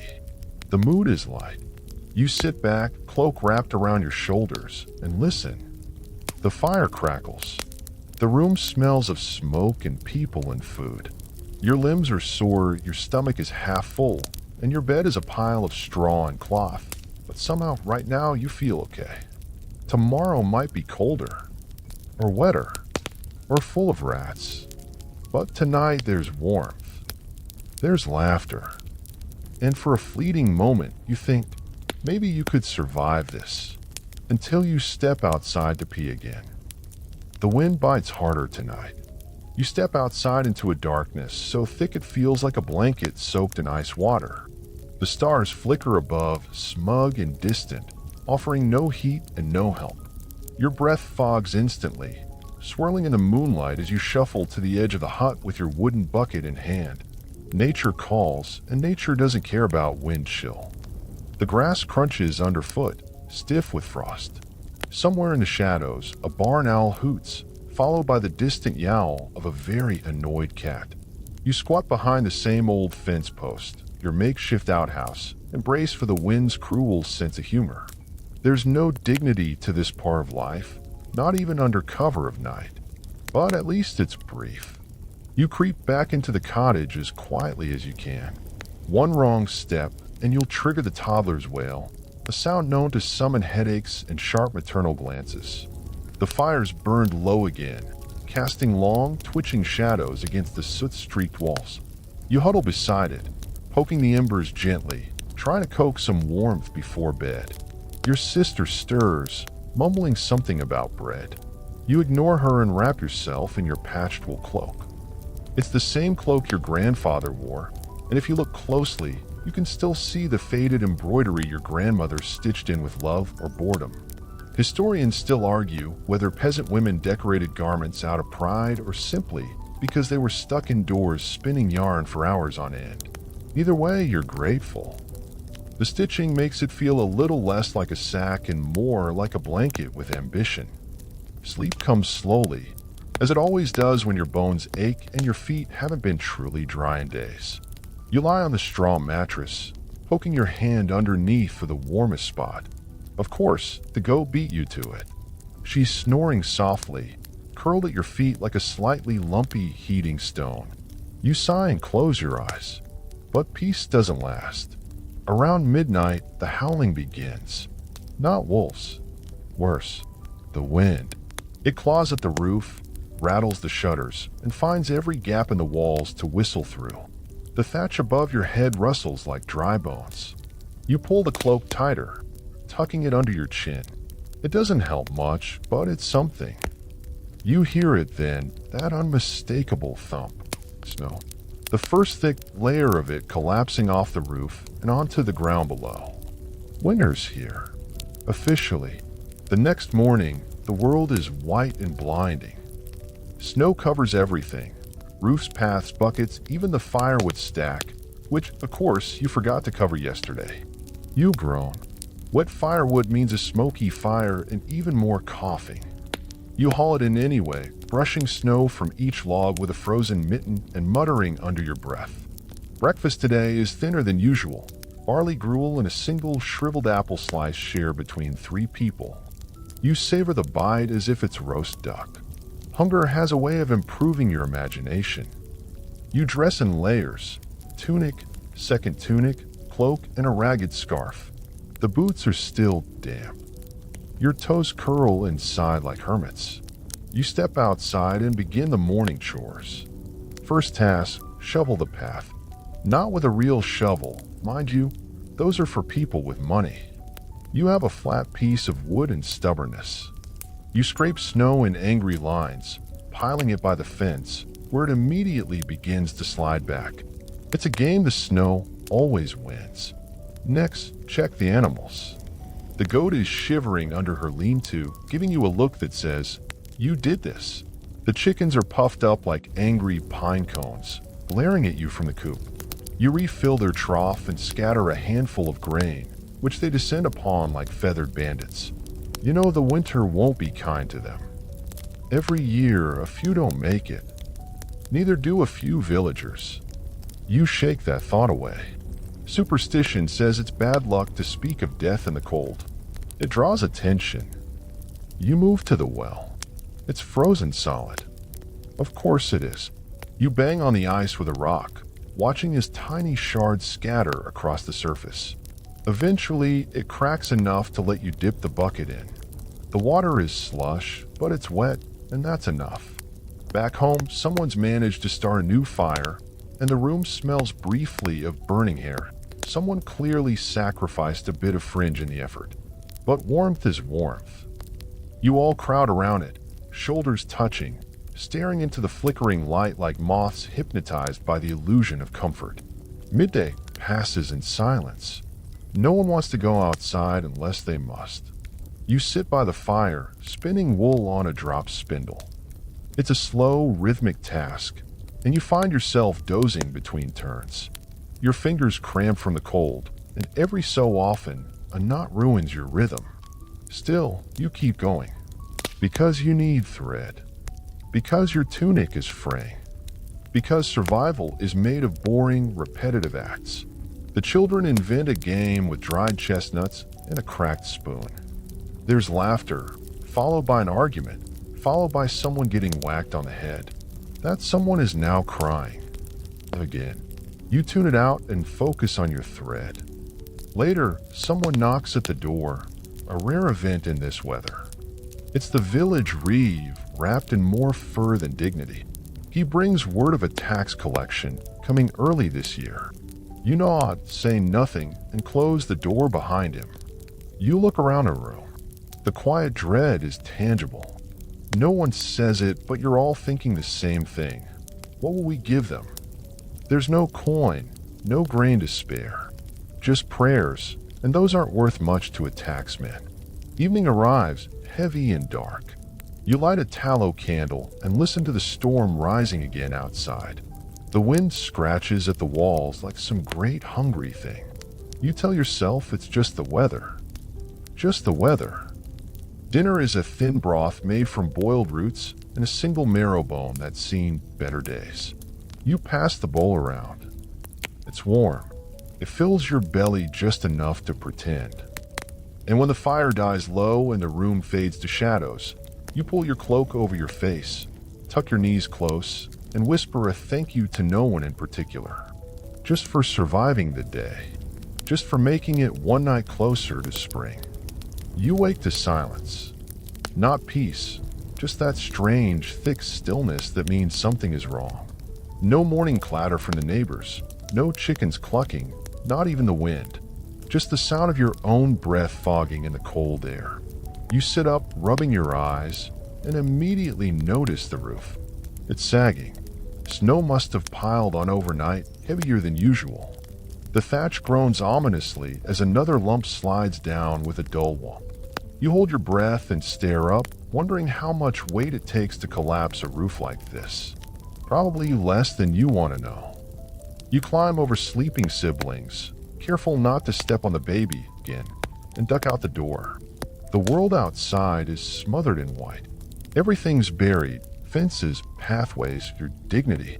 It's beautiful in a way, still and crisp, with a kind of quiet that makes you feel like the last person alive. But mostly it's cold. So cold your breath freezes on your eyebrows, and your fingertips go numb within seconds.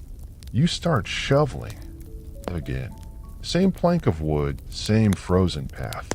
It's like trying to push mashed potatoes with a stick.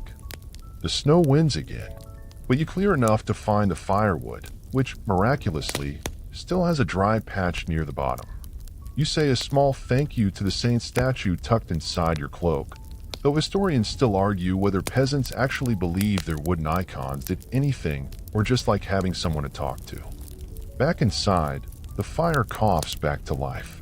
Your sister adds a handful of dry moss to feed the flames. It smells faintly of cat pee, but it burns hot.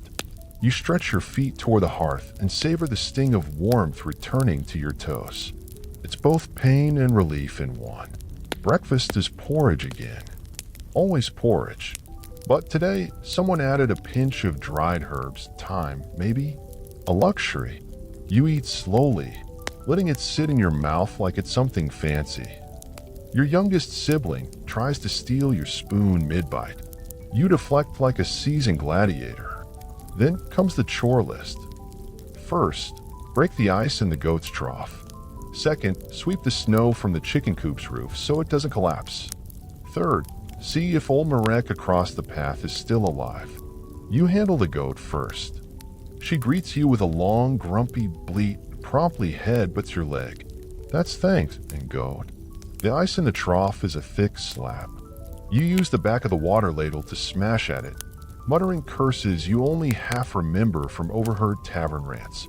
The chickens are worse. 2 are missing. A fox? Maybe. Or they froze to death, little clawed popsicles hidden under the hay. You dig around and find one, alive barely. You tuck her under your tunic for warmth. She pecks your collarbone in protest. You trudge through the snow to Marek's cottage. It's quiet. Too quiet. You knock. Nothing. You push the door open and wince. He's fine, snoring loudly, wrapped in 3 cloaks and using a sack of beans as a pillow. You leave a chunk of bread on his stool and head home, unsure whether to feel relief or jealousy. Back in the cottage, your mother is mending socks with a darning mushroom made from actual mushroom wood. Not the weirdest tool in the house, that honor goes to the sheep bladder used for storing dried herbs.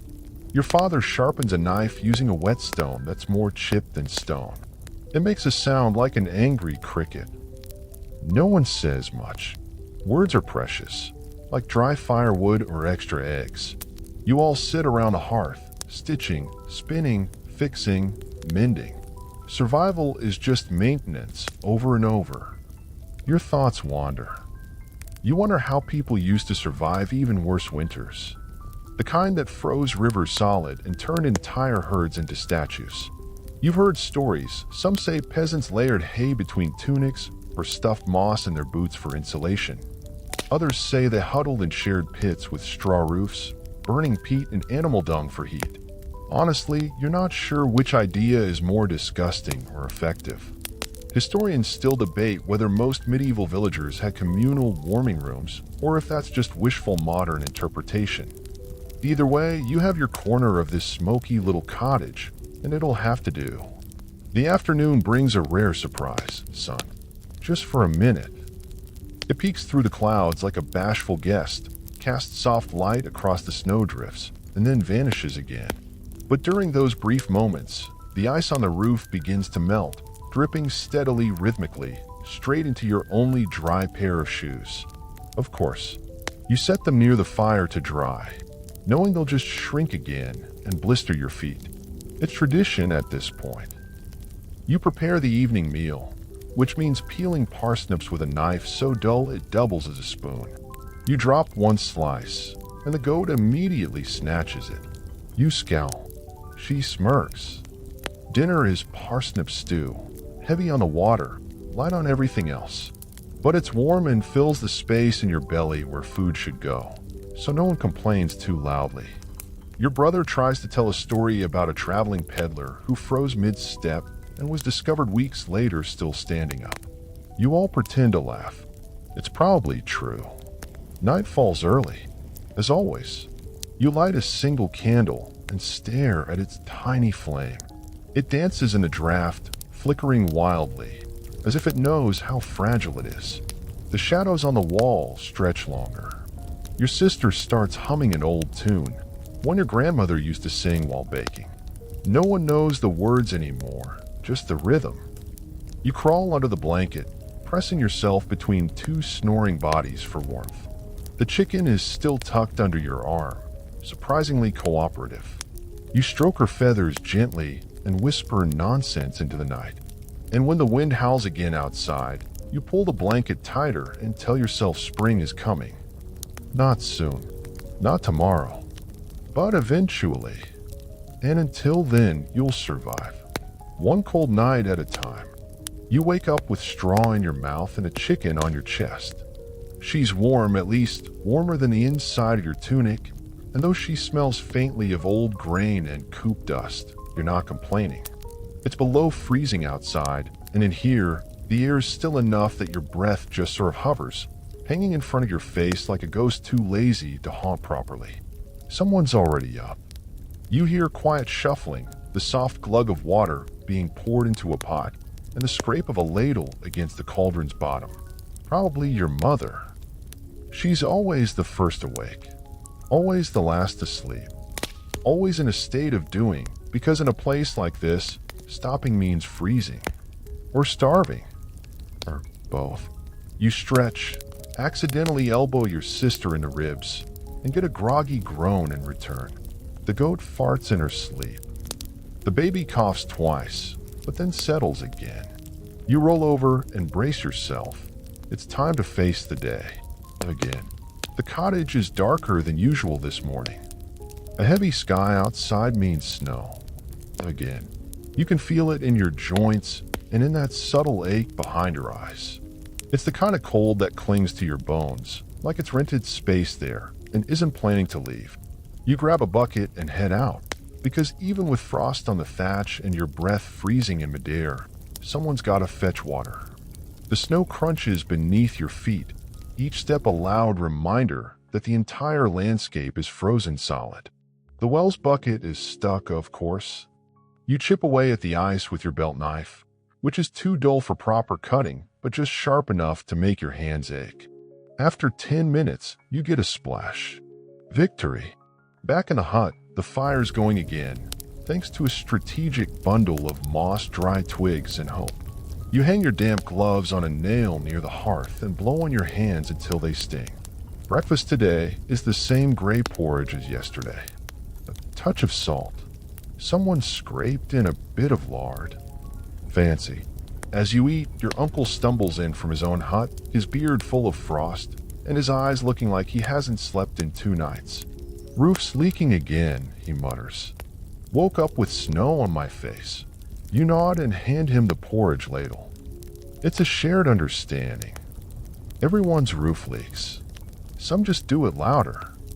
The conversation turns to fuel. Always fuel. The village is down to its last pile of firewood, and there's talk of rationing. You offer to gather more today, but the looks you get say it all. No one wants you out in that storm, not even the goat who's chewing cud in the corner and watching like a judgmental ant. Still, someone has to go. So you wrap yourself in layers that do very little. Tunic, cloak, scarf, another scarf, and the boots with a hole in the left toe. You grab the axe, which has seen better days and sharper edges, and trudge toward the forest. Outside, the wind has teeth. It howls low like something alive and angry. The trees creak in protest as you make your way toward the tree line. Snow clings to every surface, burying the underbrush and camouflaging your path. You stick close to the trail, even though the footprints from yesterday have already been swallowed. You find a fallen birch, mostly dry, and start hacking. It's slow going. Every swing sends shocks up your arms and into your shoulders. After a while, you stop feeling your fingers. But you don't stop chopping. You can't. By the time you've bundled enough for one evening's fire, your back aches and your face is numb. You stagger home, balancing the bundle on one shoulder like a frostbitten mule. Your reward: a spot by the hearth and half a crust of rye bread that someone softened in broth. Heaven. Someone, probably your aunt, is boiling water for a wash. A luxury. You take your turn with a rag and basin, scrubbing your arms and neck with water that turns cold within seconds. Still, it feels like being reborn, or at least slightly less like a walking pile of grime. The kids are quieter today. Too cold to fight, maybe. Or maybe the hunger has made everyone too tired to bicker. Your brother's whittling something near the fire. A little bird, maybe, or a goat. Hard to tell. His knife is dull, and the wood keeps splitting. Your mother hums quietly as she kneads dough, the rhythmic slap-slap of her hands on the table filling the space between thoughts. She adds dried herbs from the tiny pouch above the hearth. Maybe it'll make the bread smell like something other than desperation. You glance at the ceiling and frown. The thatch is drooping in the back corner. Snowmelt. Again. You grab the pole and jab at it from below, shaking loose the waterlogged straw. It lands with a splat, narrowly missing the baby. He giggles. You don't. You spend the afternoon mending. Your leggings have a rip the size of a badger bite, and the only needle left has a bent point. Threading it feels like threading a camel through the eye of a needle, minus the divine reward. A knock on the door. It's a neighbor asking if anyone's seen their cat. White, one ear answers to Marjorie. You haven't. You offer a bit of salted pork instead. They decline. You shrug. No one's judging anyone anymore. As dusk falls, you light the tallow candle again. Its soft flame dances, casting golden glints off the soot-covered walls. You sit beside your sister and listen as she tells a story she half remembers from a traveling bard, something about a fox that wore a bishop's hat. You laugh just a little, and then the village bell rings. Once, a warning. A wolf was seen in the woods. Maybe more than one. People are told to bring animals inside if they can, keep the fires burning, and stay alert. You peer out the slit in the wall. Darkness, snow, quiet, but beneath it all fear. Because wolves don't need permission. They don't care about warnings. If they're hungry, they'll come. And tonight, everyone is hungry. You check the latch on the door. It's loose. You jam a log against it and call it good.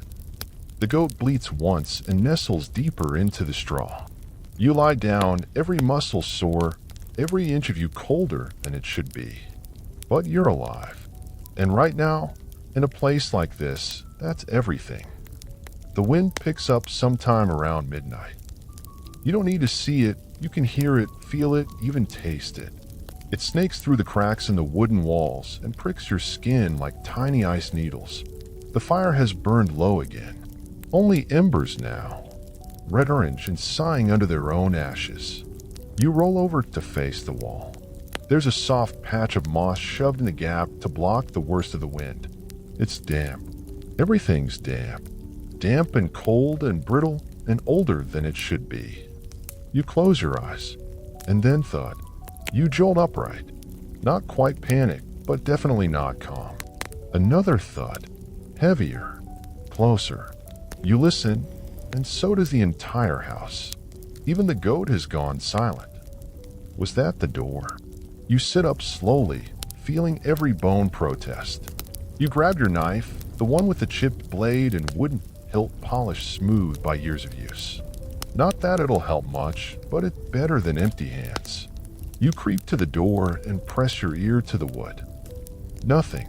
Then scratch. Low, slow. Something testing the edge of the door. You hold your breath. More scratching. Then a snuffle. It's not a wolf. Too light. Dog. No, a smaller. Fox. You lift the latch and ease the door open an inch. A cat bolts in like a streak of panic and fur. She leaps over your foot, darts across the room, and disappears behind the firewood stack. One white ear. Marjorie, you whisper, closing the door again. She's not yours, but tonight she is. You settle back onto the floor with the blanket now shared between you, your sister, the goat, and a fugitive feline. Warmth is communal now. At dawn, the village wakes slow and stiff. The snow outside is deeper, past your ankles, near your calves. You dig out the shovel and begin clearing a path to the main trail. Every step crunches with effort, like walking through bags of frozen peas. The bell rings twice. That means gathering. Something's happened. You toss your cloak on and trudge through the snow to the meeting square. Everyone's there, red noses and wrapped scars and wet while steaming in the sun. Old Edric stands on a stump and raises a hand. Tracks, he says. Big ones. Wolf or boar. Headed toward the eastern pens. There's muttering, swearing. You and a few others volunteer to check it out. Because that's what happens here. Someone always has to check it out, and today, that someone is you. You arm yourself with a pitchfork. Not heroic, but pointy. The eastern pens are half frozen, half sunk in muck. A few sheep huddle under a thatched lean-to, looking equally horrified and useless. You circle the fence and find the tracks. Big, yes, but not clawed. Not padded. Not a wolf. Boar. And not alone. You follow the tracks into the woods. There's a stench now, rank earthy, like wet leather left too long in a cellar. And then, there they are, two wild boars rooting through the snow, eyes small and mean. One grunts and charges a tree. You back away. You are not paid enough for this. You are not paid at all. Instead, you grab a pine cone, chuck it into the woods, and hope they follow. Miraculously, they do. You run. Not gracefully, not bravely, but you run. Back to the village. You don't stop until someone hands you a mug of weak ale and pats your back like you just won a tournament. Scared him off, someone says. You don't correct them. You just sit down and drink your nearly frozen ale and wonder what today's injury will be. The sun peeks out just long enough to melt the snow into slush. Everything turns into a gray, heavy mess. The mud eats your shoes. Again. You spend the next hour patching the fence with willow branches and bad guesses. Someone brings you a roasted turnip. It's hot. It's terrible. You eat every bite. By midday, the village decides it's time to cull some chickens. The feed stores are low, and you can't eat snow. So you help catch them. Not glamorous. Not clean. Definitely not silent. Chickens, when caught, scream like toddlers in a tantrum. They flap. They squirm. They poop. It's war, and you're losing. Still, dinner tonight will be something other than porridge. You'll take it. Later, while plucking feathers, your cousin starts singing a song that doesn't have words, just a kind of nonsense hum passed down from who knows where. You find yourself humming along. It's oddly calming, even with the smell of hot feathers and wet hay all around you. The butcher comes by to trade news. He says there's talk of a caravan passing near the outer road. Maybe they'll bring goods. Maybe thieves. Who knows anymore? He leaves behind a jar of pickled onions. You guard it like treasure. Night falls fast this time of year. You light a candle and start fixing the goat's harness. The leather's cracked, the buckle's rusted, but you've gotten good at making the broken almost work again. Before bed, you visit the tiny shrine again. The dried flower has crumbled. You replace it with a pine sprig. Your sister adds a button. Offerings of desperation and scraps. Historians still argue whether peasants truly believed the saints could intervene, or if they just needed someone to talk to in the dark. You lie down, roll to your side, and stare at the wall. The cat purrs beside your ear. The goat sighs. Your brother's toes find her ribs. It's cold. It's quiet. But you've survived one more night. And that's worth everything. The next morning starts before the sun even rises as usual. You're already halfway dressed by the time a rooster starts screaming across the yard like it's trying to exorcise demons. You throw a handful of hay at it. It's a love-hate relationship. Your fingers are stiff and pink from the cold. You try to rub some life back into them while fumbling with the string on your tunic. It's still damp from yesterday. Of course it is. You've got exactly 2 outfits. One you wear, and one you're supposed to be washing but haven't, because it's frozen into a stiff linen popsicle behind the cottage. Today's mission? Foraging. Because the pantry has officially bottomed out, and unless you want to eat a decorative candle or start boiling leather, you gotta go find something green or edible in the woods. Or both. Preferably both. You grab your sack, your little belt knife, and a cracked wooden bowl. The goat tries to follow. You shove her back inside with a knot this time, and her judging stare follows you all the way down the path. The frost clings to the grass like lacework. It's pretty, until your shoes soak through, and your toes go numb again. In the forest, you know what to look for. Sort of.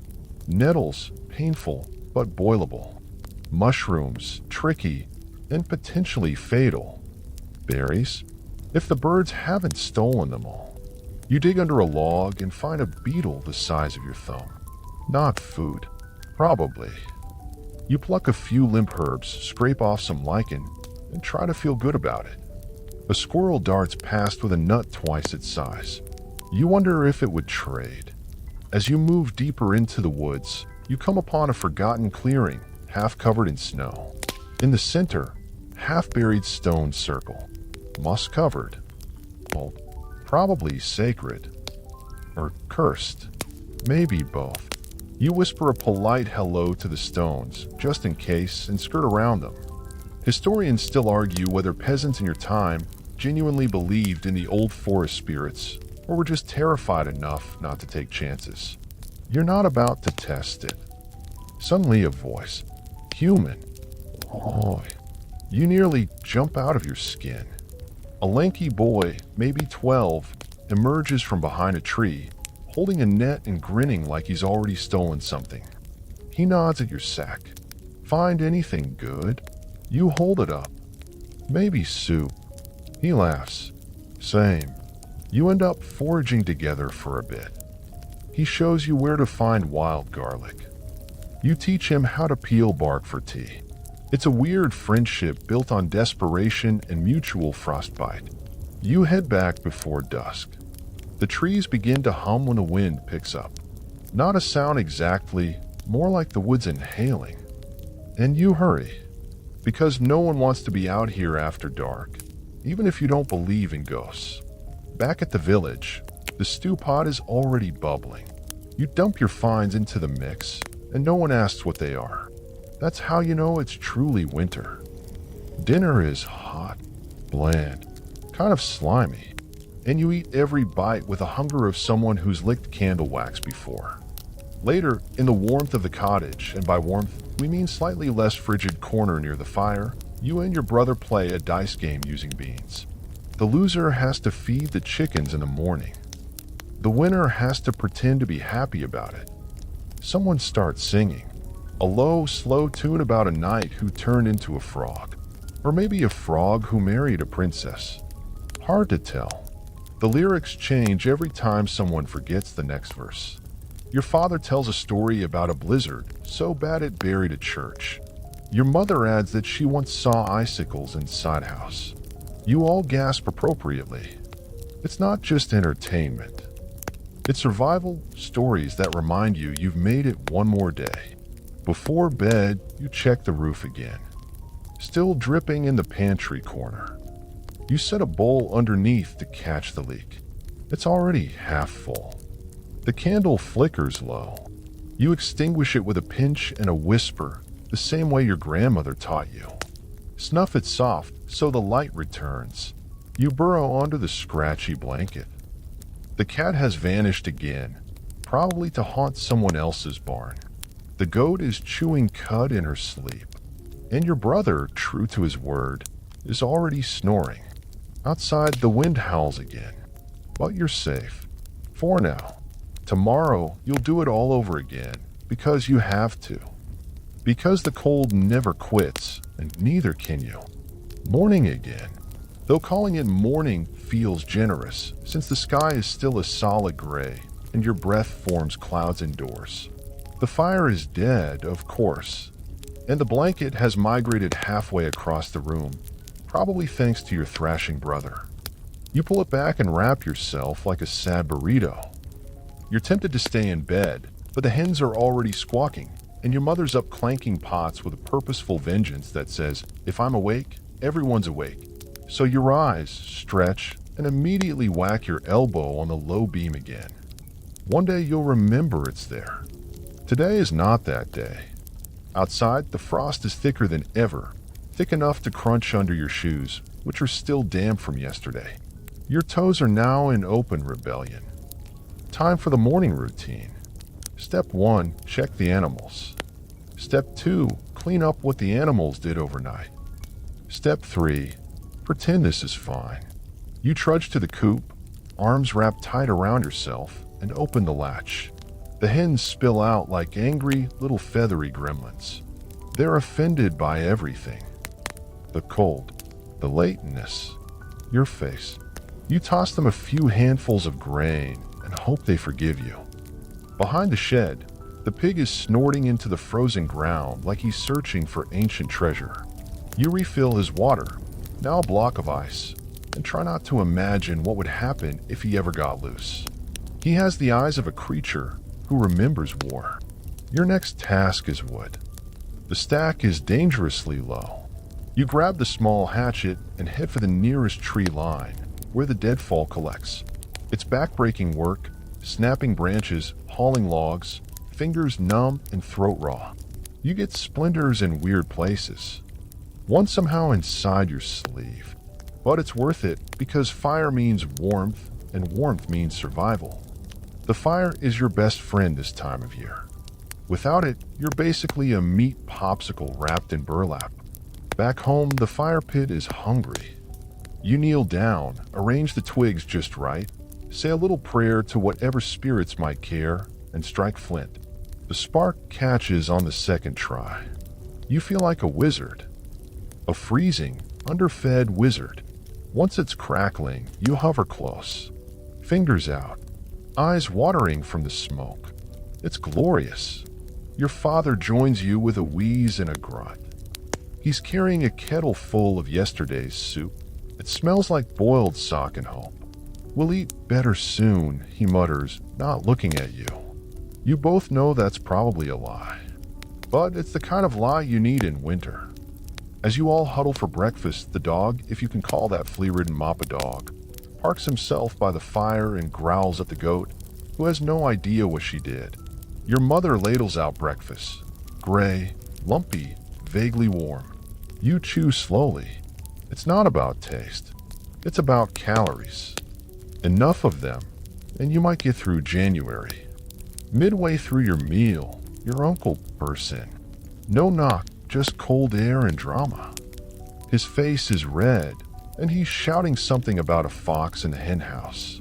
Again, you, your father, and your brother grab whatever you can use as weapons, sticks, the hatchet, a rusted rake, and charge out like some medieval SWAT team. The fox is gone, of course. Just feathers and panic, and one traumatized hen hiding behind a barrel.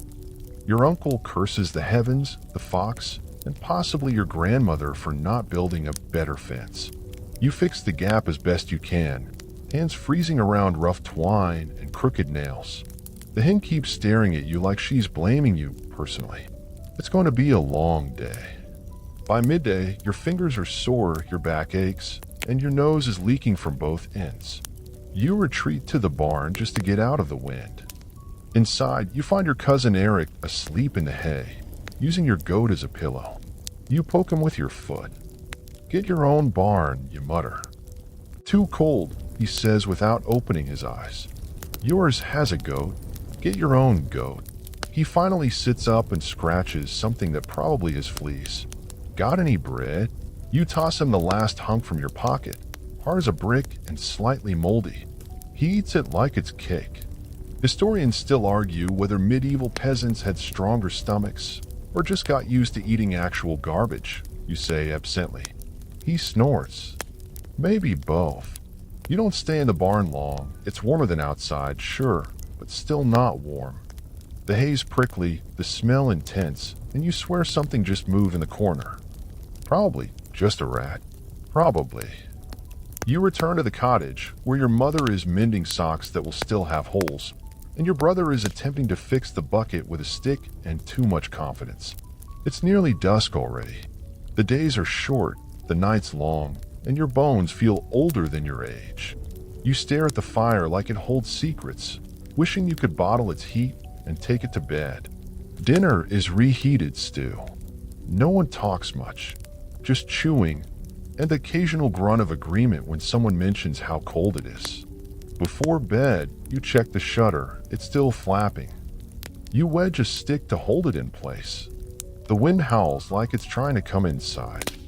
You burrow under the blanket and press your toes against your siblings for warmth. They grunt and shove back. It's the closest thing to affection you'll get today. Sleep comes slowly. Your stomach growls. Your fingers twitch from the day's labor. But the fire still glows faintly, and for now, that's enough. You wake before sunrise again, though it's hard to tell. It's not like medieval windows are known for clarity or even, existing. The air is biting cold, the kind that feels like it's nibbling on your nose with tiny frozen teeth. You try to roll over, but your limbs are locked in place like a poorly oiled gate. That's what sleeping next to a damp wall on a straw mattress will do to a person. Your sibling's elbow is in your ribs. You retaliate by pulling all the blanket to your side. They grunt, kick, and now it's war. Well, a slow, half-hearted war between two cold zombies in a medieval cottage, fought over a fraying wool blanket. Eventually, you both give up and stare at the ceiling, where a spider is contemplating either escape or dominance. Probably both. You whisper a half prayer to the ceiling spider for mercy, and then it's time to move. First task of the day, thaw the bucket. Yes, that bucket. The one that doubles as a chamber pot, water pail, laundry assistant, and general-purpose medieval utility item. It's frozen solid, so you have to warm it by the fire first, which means you need to start a fire. Again, you kneel down at the hearth, strike the flint, and whisper curses at the kindling like that'll help. Eventually, the flame catches. The bucket starts to sweat. You start to sweat. Winter mornings are a strange contradiction. The rest of the house begins to stir. Your mother is clattering pots like percussion, your brother is snoring with dramatic flair, and your father is mumbling about the thatch again. Apparently, a squirrel fell through the roof last night. Again. That squirrel is living rent-free and seems to know exactly when to show up for chaos. Outside, the frost has given everything a glassy sheen. The yard looks beautiful in that bleak, I might slip and die kind of way. You bundle up in your cloak, it smells like goat, and brace yourself for the weather. Your task this morning? Haul ice. Yes. See, the stream nearby has frozen, and the water you need for cooking, washing, and not dying is now locked under several inches of solid, unforgiving winter. You grab a crude metal scoop and head out. The sky is pale pink, a winter sunrise bleeding through a gauze of clouds. The birds are quiet. Even they know better than to be enthusiastic right now. At the stream, you chip away carefully, scooping shards into a wooden pail. Your hands are stiff, and every movement makes your knuckles feel like they're full of gravel. But eventually, the bucket is full, and you stagger home, water sloshing, boots crunching on a path. Your mother is grateful. Sort of. She grunts, nods, and throws a carrot into the soup pot like it owes her money. Then comes washing, your least favorite winter activity. The water is cold enough to make your fingers scream, and your linen shift isn't exactly built for warmth. But you scrub your face anyway because the last time you skipped a few days, someone thought you'd caught the face rot. You didn't, but the nickname stuck. Now it's time for village chores. You're on thatch repair duty. Again.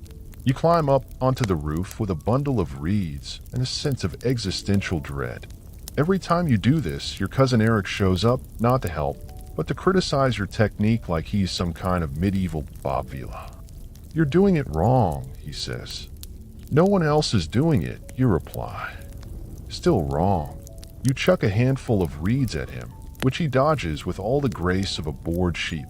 From up here, you can see the entire village. The crooked cottages, the meandering paths, the smoke curling up from chimneys. It looks peaceful from a distance. Cold, but peaceful. But up close, you can see people huddling by fires, wrapping their feet in cloth, and eyeing the sky like it personally insulted them. Winter has a way of making enemies out of the clouds. Back on solid ground, you stop by the bakehouse. Not because you're baking, no, that's the baker's job, but because the oven radiates a heat so divine it feels like a church for your toast. You linger nearby, pretending to examine the bread, but mostly just basking in the glow. The baker's daughter gives you a look. She knows what you're doing. You shrug. Survival first, pride second. She breaks off a bit of crusty loaf and hands it to you. It's still warm. You think you might love her. Not romantically, just in the I'd die for another bite of that bread kind of way. You eat it slowly as you walk through the village. Some of the older folks are outside, wrapped in cloaks like ambulatory haystacks. One of them is sharpening a stick, muttering about wolves. Historians still argue whether winter wolves were truly a constant threat in every village, or just a convenient excuse for missing livestock. You think chewing. At the far edge of the village, you pass the blacksmith's forge. The heat hits like a brick wall. You stop to watch the smith hammer glowing metal into shape, probably a horseshoe, maybe a latch, possibly some mysterious tool for churning dairy. Who knows? The sparks fly in golden bursts, lighting up the snow around him. His face is soot-streaked, and he's wearing what might once have been an apron. Or a curtain. Hard to tell. You consider asking him to make you warmer boots. Then you remember you have no money. So you nod, he grunts, and the moment passes. As dusk approaches, the cold deepens. The fog rolls in low and fast, swallowing the fields and blurring the edges of the village like the world's trying to forget it exists. Back home, the cottage smells like stew, soot, and damp socks. A comforting mix, in a weird way. You stoke the fire, nudge your sibling over with your foot, and collapse into your corner of the straw pile. You're too tired to itch, too tired to be cold, too tired to worry about the squirrel in the roof. You close your eyes and listen to the wind rattle the shutters like it's trying to break in. But not tonight, wind. Not tonight. You wake up with a start. Something heavy just shifted across your chest. You blink into the darkness. Oh, it's your younger sibling trying to steal the blanket. Again. You sigh and tug it back with the precision of a seasoned blanket warrior. Cold air rushes into the space between you like a disapproving ghost. The fire's long dead, and you can see your breath fogging faintly in front of you. Not that you can see much, just the glow of dawn leaking through the cracks in the shuttered window and the faint shimmer of frost clinging to the inside of the walls. On the inside, very medieval chic. Your joints protest as you rise. Your fingers ache before you've even flexed them. Your knees sound like they're auditioning for a percussion section. The cold has settled into every bone like an overenthusiastic house guest, and is not leaving until April.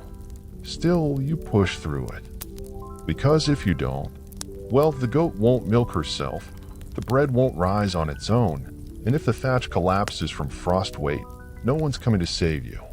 The medieval era isn't big on second chances. You wrap yourself in every available scrap of wool, linen, and possibly burlap you can find, layering like an onion with trust issues. You waddle out of the cottage like a fabric cocoon with legs. Winter fashion wasn't about style, it was about survival. Outside, the cold hits like a slap. Sharp, immediate, and personal. The sky is still pale and colorless. The ground crunches with a layer of fresh frost, and your breath clouds in front of you like a miniature fog machine. Somewhere in the distance, a rooster crows weakly, like even he's not sure it's worth waking up. You head for the animal shed first. The goat greets you with a long, dramatic bleat, either hungry or offended or both. You set to work milking her, fingers numb even through the effort. She stares at you like you owe her something, and frankly, you probably do. Milk secured, you trudge to the henhouse. Chickens are medieval drama queens. They squawk at your approach like you're a burglar. You collect the eggs, if you're lucky. They haven't frozen solid. If you're really lucky, one might still be warm from being sat on. That's the holy grail of winter eggs. Back inside, the family's stirring. Your mother is already kneading dough with the determination of someone who has definitely won a fight with a fox before. The dough is dense and reluctant, like everything else in winter. She nods at you to add wood to the oven fire. You do, and the moment it catches, it's like someone hugged your soul. The heat radiates outward, and for a moment, you can pretend the rest of the house isn't made of ice and regret. Breakfast is stale bread soaked in milk and scraped with what might be honey, if you squint and believe in miracles. You eat it quickly. It's barely lukewarm, but it's fuel, and today is going to be a long one. Today you've been tasked with ice gathering. Not the fancy gather for fun kind. The go hack slabs from the pond so we can keep things cold and possibly barter some with a baker kind. Because medieval people didn't have refrigerators, they had winter. And ice pits. You wrap yourself again and head out, axe slung over your shoulder. The pond is down near the edge of the woods, where frost clings to branches like lace, and the hush is thick enough to feel like snow's about to fall. You walk carefully, avoiding frozen puddles. You don't have a spare pair of shoes, and that hole in the left one. Let's just say your foot already feels like a popsicle. At the pond, you chip a hole through the ice. It takes forever. Your fingers are raw. The axe blade bounces sometimes and nearly slices your boot. You mutter a small curse, and immediately apologize to the trees, just in case. Eventually, you pry up enough chunks of ice to fill the sled. You wrap them in burlap and straw. Primitive insulation, but better than nothing. You hitch the sled to your back and start the long, slow haul home, slipping every third step like a medieval slapstick act. Once home, the ice goes into the family pit, basically a very large hole in the ground, lined with straw, stones, and a prayer. It'll last for a while, assuming no one raids it. Like your cousin Eric, who totally raided it last winter and blamed a bear. Back in the cottage, it's time for repairs. Again. This time it's the door frame. Cold weather has warped it, and now it squeaks like a haunted hinge every time someone moves. Your father's using a handmade wedge and a very old hammer to try and reset it. You're assigned torch-making duty. Because candles are expensive and rush torches, those thin reeds dipped in fat are the cheap peasant version of mood lighting. You dip each one into a pot of rendered animal fat, let it cool, then stack them carefully. They'll burn fast and smokily, but they'll get the job done. You smell like mutton afterward, but when don't you? As the day ends, you help with one last task, patching the cottage wall with a mixture of clay, straw, and water. Medieval plaster. Cold, sticky, unforgiving. You slather it on with bare hands while muttering under your breath about how someday someone should invent insulation. Your hands are red and aching by the time you're done, but the wind won't get in through that crack anymore.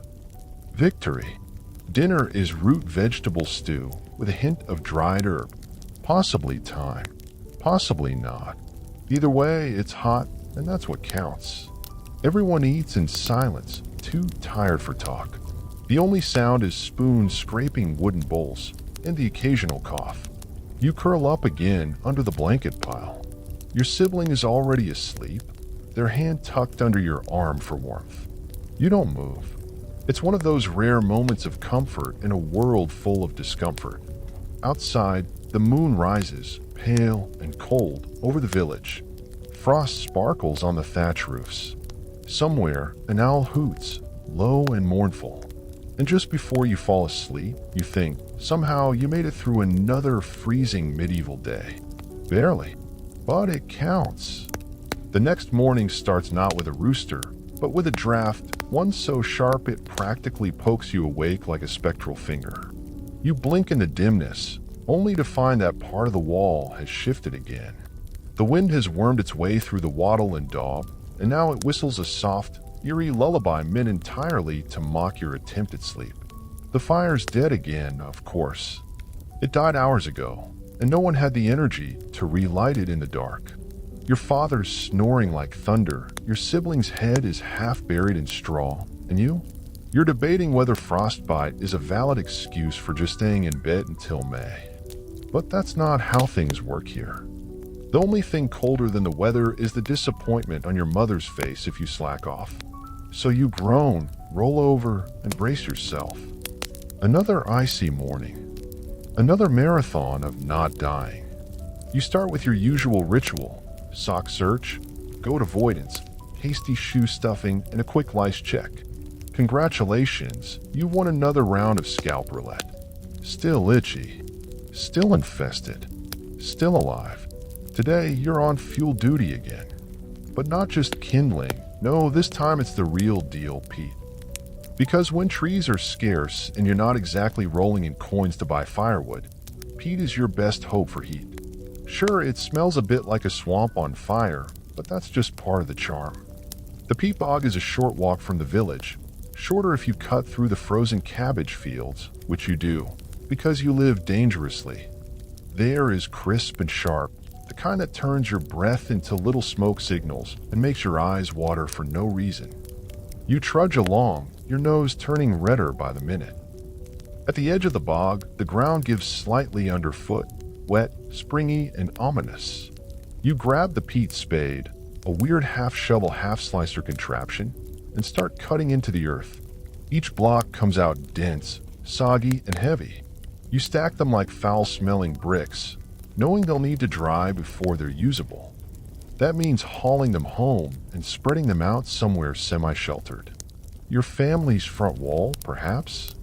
Again, you make 3 trips before your back starts complaining louder than a town crier. You pause to breathe, to watch the steam rise from your shoulders and mouth. You wonder, did people ever just sit down in the bog and give up? Historians still argue whether medieval peasants were truly as resigned to suffering as the records suggest, or if they simply had no better options. Back home, your mother nods in approval at your soggy pile. She covers it with straw to help wick the moisture. The house still smells like goat and cabbage, but at least it's going to be warm goat and cabbage soon. Next task, mending your cloak. It's less a garment and more a suggestion of one at this point. A rat chewed through part of the hem last month, and the edge has been fraying ever since. You sit by the door, squinting in the weak light, trying to push the bone needle through the rough wall. Every finger is numb, but hey, this is practically a luxury hobby compared to hauling peat. A neighbor swings by, wrapped in a cloak that somehow looks worse than yours. She drops off some extra rushes for torch making, and casually mentions that old Bert down the lane has chilblains so bad he can't bend his toes. You nod solemnly. Winter's making its rounds. Everyone's waiting for the snow to finally fall so it can stop teasing and start committing. You take a short break, and by break, you mean standing in the one sunbeam sneaking through the cracks, hoping it warms your bones at least a little. It doesn't. But it's a good excuse to stop sewing for a second and flex your fingers like you're playing a very sad harp. Lunch is a thin soup made from barley, a withered carrot, and the last of the salted pork rind. It's more hot water than anything else, but it counts. Everyone slurps from their own wooden bowl, and no one talks. It's too cold to waste breath. Then it's off to check the animal shelter again. This time, there's a problem. The roof sagged under the weight of frost and wet straw. You and your father try to push it back up with a forked pole, while the chickens judge you from their perch like feathered royalty. It kind of works. You wedge a beam under the sagging spot and hope it holds through the next snow. You leave with hay in your hair and a faint sense of doom. Medieval construction, built to collapse with personality. Back in the cottage, the floor's gone icy. Like icy. Someone must have spilled water near the hearth, and now it's a small, dangerous skating rink. Your mother almost slips. Your sibling does slip and immediately starts crying like they've been mortally wounded. You mop it up with a rag and your remaining patience. Finally, the sun begins to set. You light a rush torch. It sputters and hisses like it resents you, and mount it in a bracket near the wall. The light flickers wildly, casting weird shadows across the beams, but it's better than stumbling around in darkness. Evening chores are quick but miserable, checking the food pit still frozen, chasing a rat out of the corner again, and warming water stones to tuck under the bedding. They barely hold heat for an hour, but in the first moments, they feel like magic.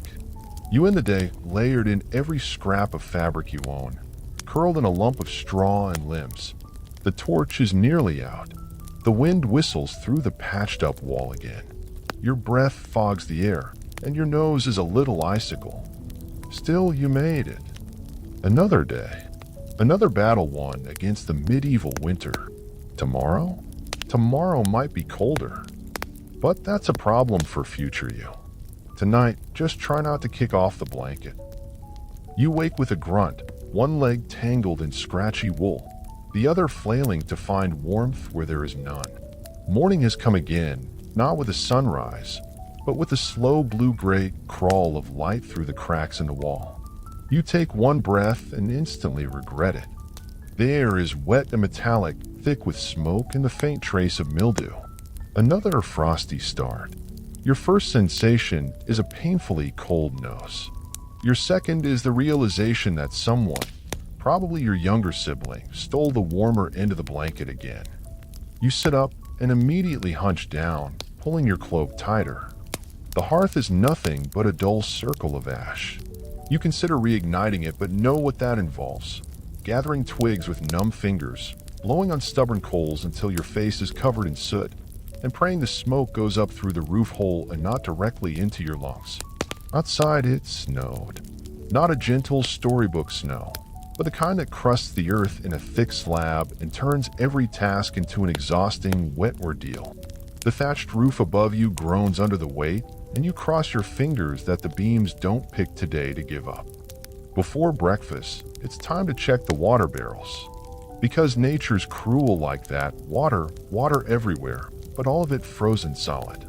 You break the ice with a heavy stick, chip away a drinkable slush, and cup your hands to sip. It tastes faintly of moss and metal, and your lips go numb. Still better than dehydration. Today's big event, laundry.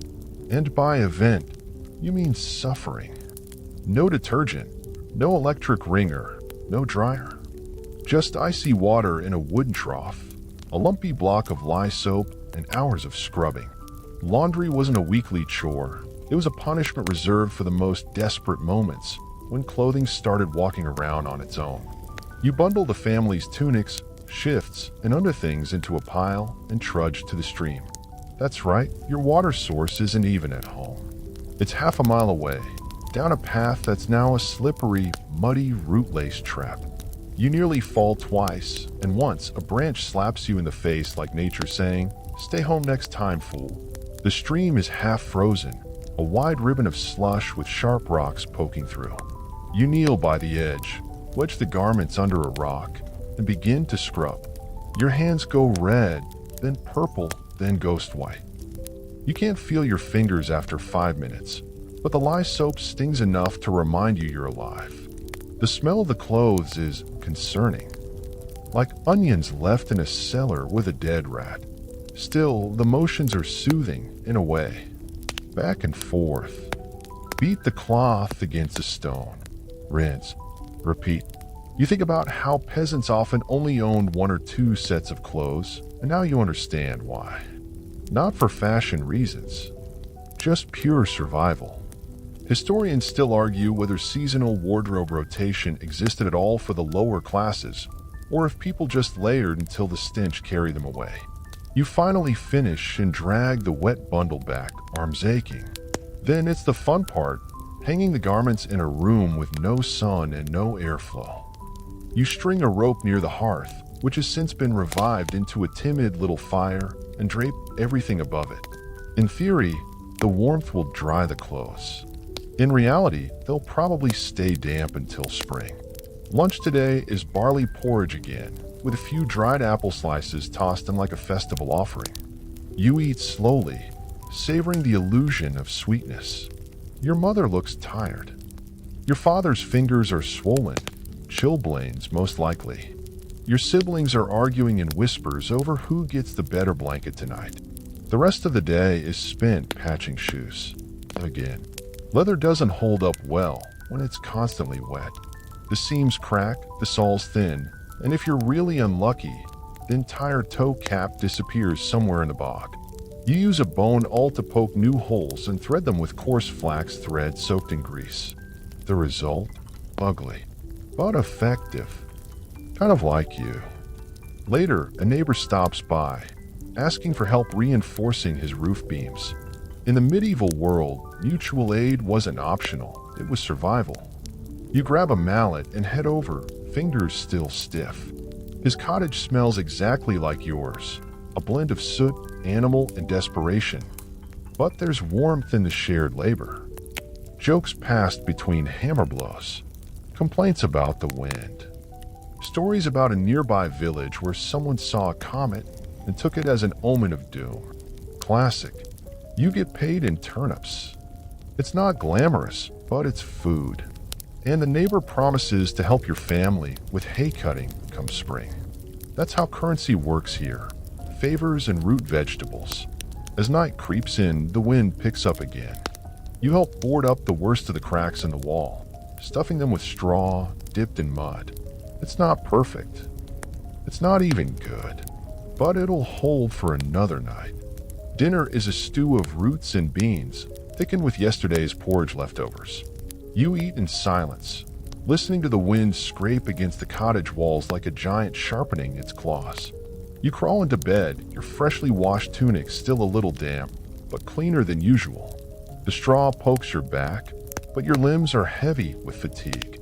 You glance toward the ceiling and spot a spider web swaying gently in the draft. You name the spider Jeffrey, because even pests deserve identity in this bleak winter. Your thoughts drift, not toward grand dreams, but small hopes, a mild thaw, a day without rats, a surprise goose left on your doorstep. Medieval peasant ambitions were famously humble. You close your eyes and pull the covers tight. Somewhere in the darkness, someone coughs, someone snores, and the wind moans like it's telling a story just out of reach. You wake up once again before the sun does, not because you're an overachiever, but because your bladder simply refuses to let you rest. It's dark and silent, save for the occasional creak of the rafters and the faint rustling of straw. You try to ignore it to convince yourself you can hold on until daylight, but that never works. Not in winter. So you rise, fumbling in the dark for your shoes. They're stiff from the cold, damp from yesterday's snow trek, and still smell like that mystery mold you keep meaning to scrape out. You grab the chamber pot, carefully balancing as you tiptoe across the floor. One wrong move, and you're either stepping in goat droppings or landing on a sibling's head. Full. Of course it's full. Someone else must have had the same problem overnight and didn't bother emptying it. That means one thing, a trip outside. You open the door just wide enough to squeeze through, and a gust of icy air slices right through your cloak like it's made of lace. You step into the snow. Crunch, crunch. The air is so cold it stings your nostrils. The stars above are unusually clear. Bright little pinpricks scatter across an ink-black sky. You walk quickly to the latrine corner. No privacy, just a slight dip in the earth shielded by a crumbling fence, and do what must be done. When you return, your cheeks are raw, your teeth chattering. You crawl back into bed, pressing your freezing toes against the only warm spot you can find, your own thighs. Congratulations, you're your own hot water bottle now. Sleep returns in fits and starts. By the time you finally drift off, it's morning again. And the new day doesn't bring relief, it brings frostbite in your soul. This morning, your task is particularly fun, unfreezing the oxen's watering trough. These massive beasts are your family's pride, but they're just as miserable in winter as you are. They snort clouds of steam and stamp their hooves in protest while you hack away at the frozen surface with a pickaxe so blunt it may as well be a spoon. You toss them handfuls of hay, watching their breath rise in clouds. One of them sneezes on you. It's warm and horrifying. Afterward, you head to the common field. It's your turn to help check the fences. The village shares grazing land, and if one neighbor's cow gets out, everyone suffers. You walk the perimeter with a few others, all of you bundled in layers of wool and cloaks patched so many times they look like they've been quilted by indecision. The fence is warped, the stakes wobbly. You drive new pegs into the frost-hardened ground, hands shaking as you work. Someone jokes about wolves. You don't laugh because last winter someone's sheep did vanish, and the tracks left behind weren't human.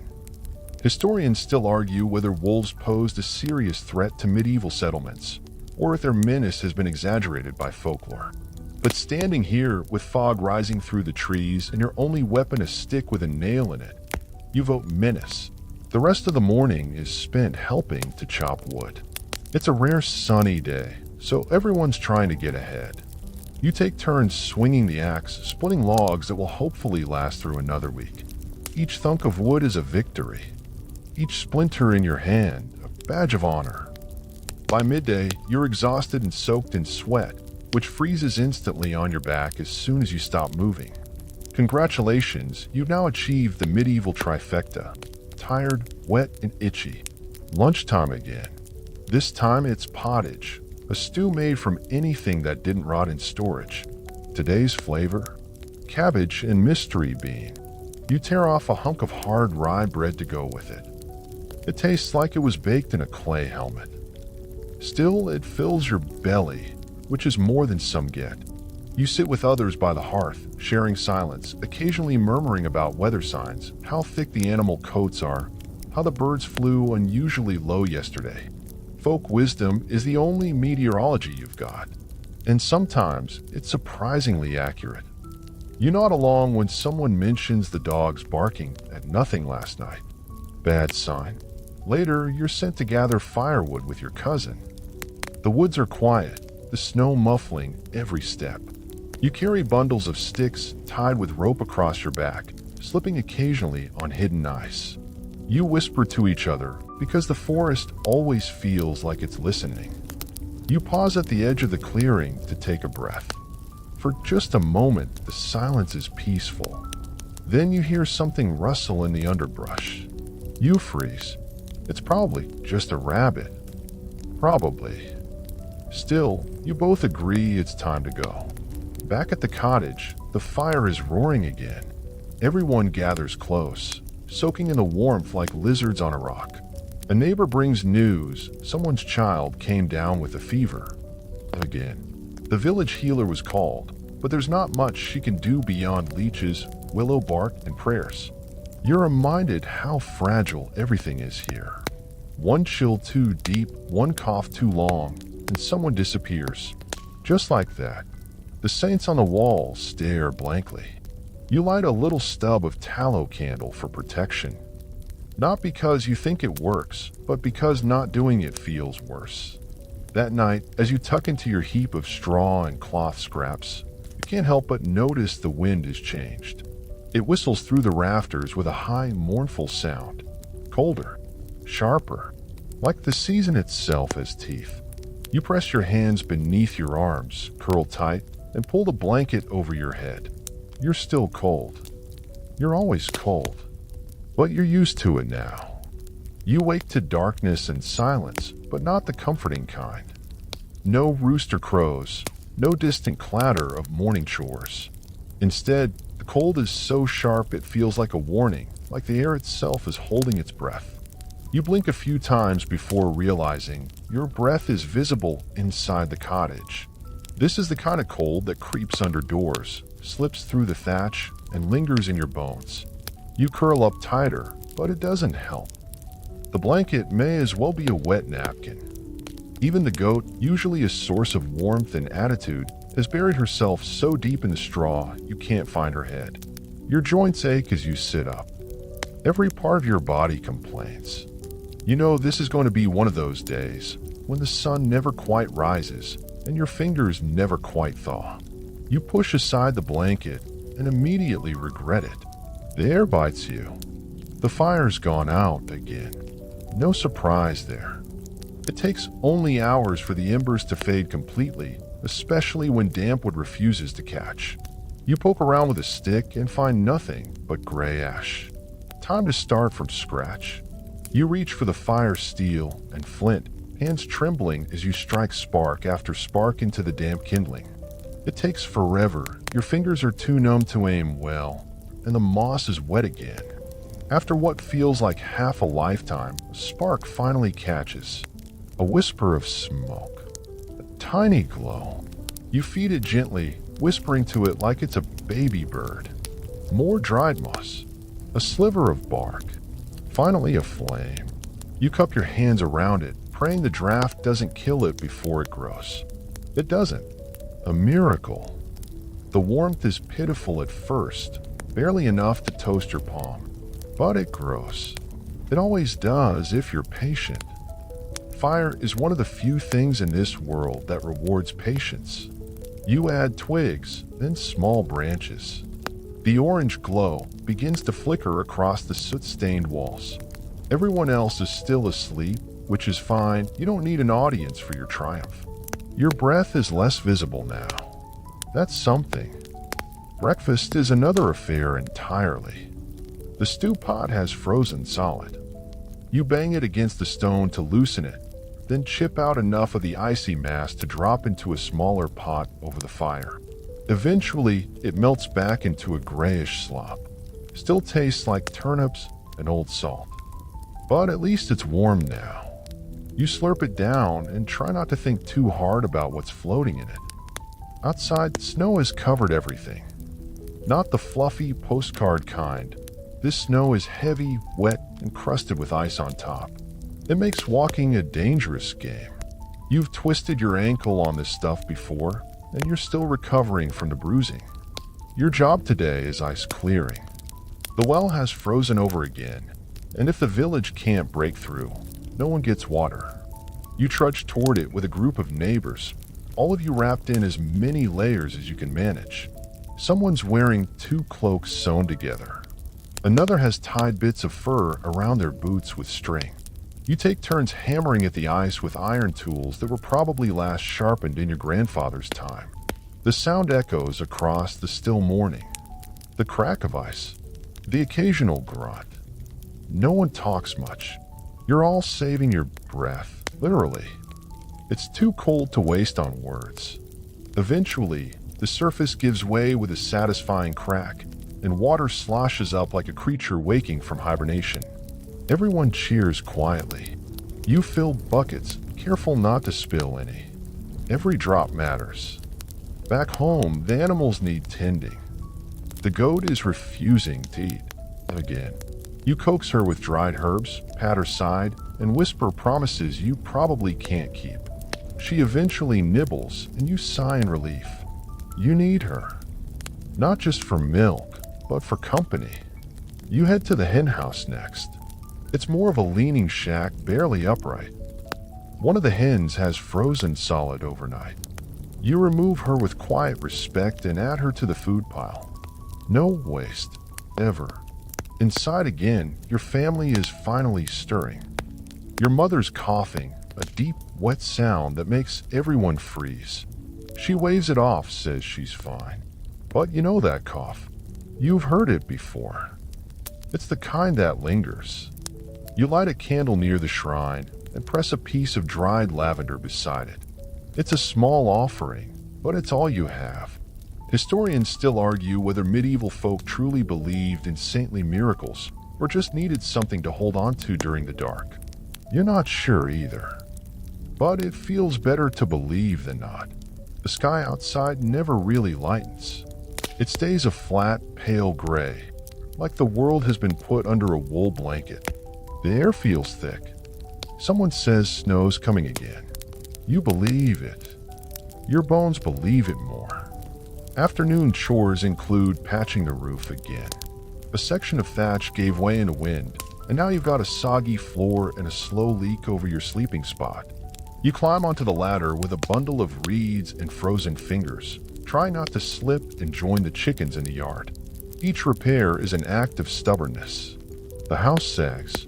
The wind howls. And still, you patch and fix and tie and hammer. Because if you don't, who will? When you come back inside, your cloak is covered in snow. Your cheeks sting, but the fire is crackling now, and someone set out the evening meal. More bread, more stew, a bit of salted fish if you're lucky. You eat in silence again, watching the flames dance and listening to the wind claw at the shutters. Outside is the cold. Inside is the effort to stay one step ahead of it. And tonight, at least, you're still winning. The wind moans outside like it's mourning something. It slides through the gaps in the door and pushes cold air over the floor in curling fingers. Inside, you huddle closer to the fire, every limb folded in on itself like a field mouse trying to conserve warmth. Your breath still clouds in front of your face, but now it's mixed with a faint scent of ash and wool, better than the usual. You stretch out your hands toward the flames, fingers stiff for hauling wood and water all day. The skin on your knuckles is cracked, reddened, and dry. They'll split soon. You'll try rubbing in some goose fat later, if you can spare it. Your neighbor swears by it. Historians still argue whether that kind of peasant medicine did anything at all, or if it was just comfort disguised as healing. Above the hearth, someone has hung a bundle of herbs, sage, lavender, maybe some dried mint. They don't do much for the cold, but they make the air feel a little less like something you have to chew to breathe. Your little sibling has fallen asleep again, their face buried in the crook of their arm, hair sticking out from under a patched wool cap. You envy their peace. The old dog shifts on the floor beside you, tail twitching as he dreams of spring fields. You reach out to scratch his ear, and he lets out a groggy sigh. Even he seems to know that winter has no intention of letting go tonight. Dinner is gone. So is the light. The candle near the shrine sputters its last few heartbeats of flame, and the house grows dim again. The fire holds steady, but only just. You add one more piece of wood, just one. Rationing is everything. You step outside one last time to relieve yourself, careful not to wake the baby. The moon hangs huge and pale, throwing a silver glow across the snow-covered yard. Your breath fogs the air in slow curls. Every surface is silent, frozen, waiting. You walk past the leaning fence, down the little path to the edge of the trees. There, under the twisted branches of the hazel and ash, you handle your business as fast as the cold will allow. A snapping twig makes you freeze, heart pounding, but it's just a squirrel. Or a spirit. Hard to say. Either way, you're not sticking around to ask. Back inside, your family is already bundled under whatever layers can be gathered. Cloaks, capes, even old sacks. You crawl into your spot on the straw pallet, curling into yourself. The goat bleats softly. The wind finds a new place to whisper through. And the fire flickers like it's telling you secrets it learned from the trees. Your mother whispers a prayer, half in Latin, half in habit, and you add a silent one of your own. Maybe tomorrow the well won't freeze. Maybe someone will bring back game from the forest. Maybe your left shoe won't leak for once. You close your eyes, and you remember that spring will come. Eventually. But not tonight. Tonight the cold is king, and you, humble peasant that you are, have survived one more day beneath its rule. Now the wind down begins. You're still lying there, tucked under whatever you could gather. The fire is just embers now, soft and pulsing like the heartbeat of the house. You can feel its glow faintly on your face. Everything else is fading to a hushed, heavy stillness. Your breathing slows, matching the sleepy rhythm of the wind as it sighs against the wall. Somewhere in the dark, a pigeon flutters in the thatch and settles again. Even the animals seem to know it's time to rest. The hard edges of the day soften now, like the snow smoothing out the world outside. The cracked bowl, the frozen water, the stubborn goat, all of it drifts away, leaving just the faint scent of smoke and something herbal lingering in the air. You let your arms go heavy, your eyelids heavier. The cold is still there, of course, it always is, but tonight the worst of it passed you by. Tonight you stayed warm enough, enough, managed enough. You made it, and that's what counts. So sleep now, peasant soul. Let the wind carry your dreams over frozen fields and quiet forests. Let the night hold you gently. Tomorrow can wait. End of script. Sweet dreams.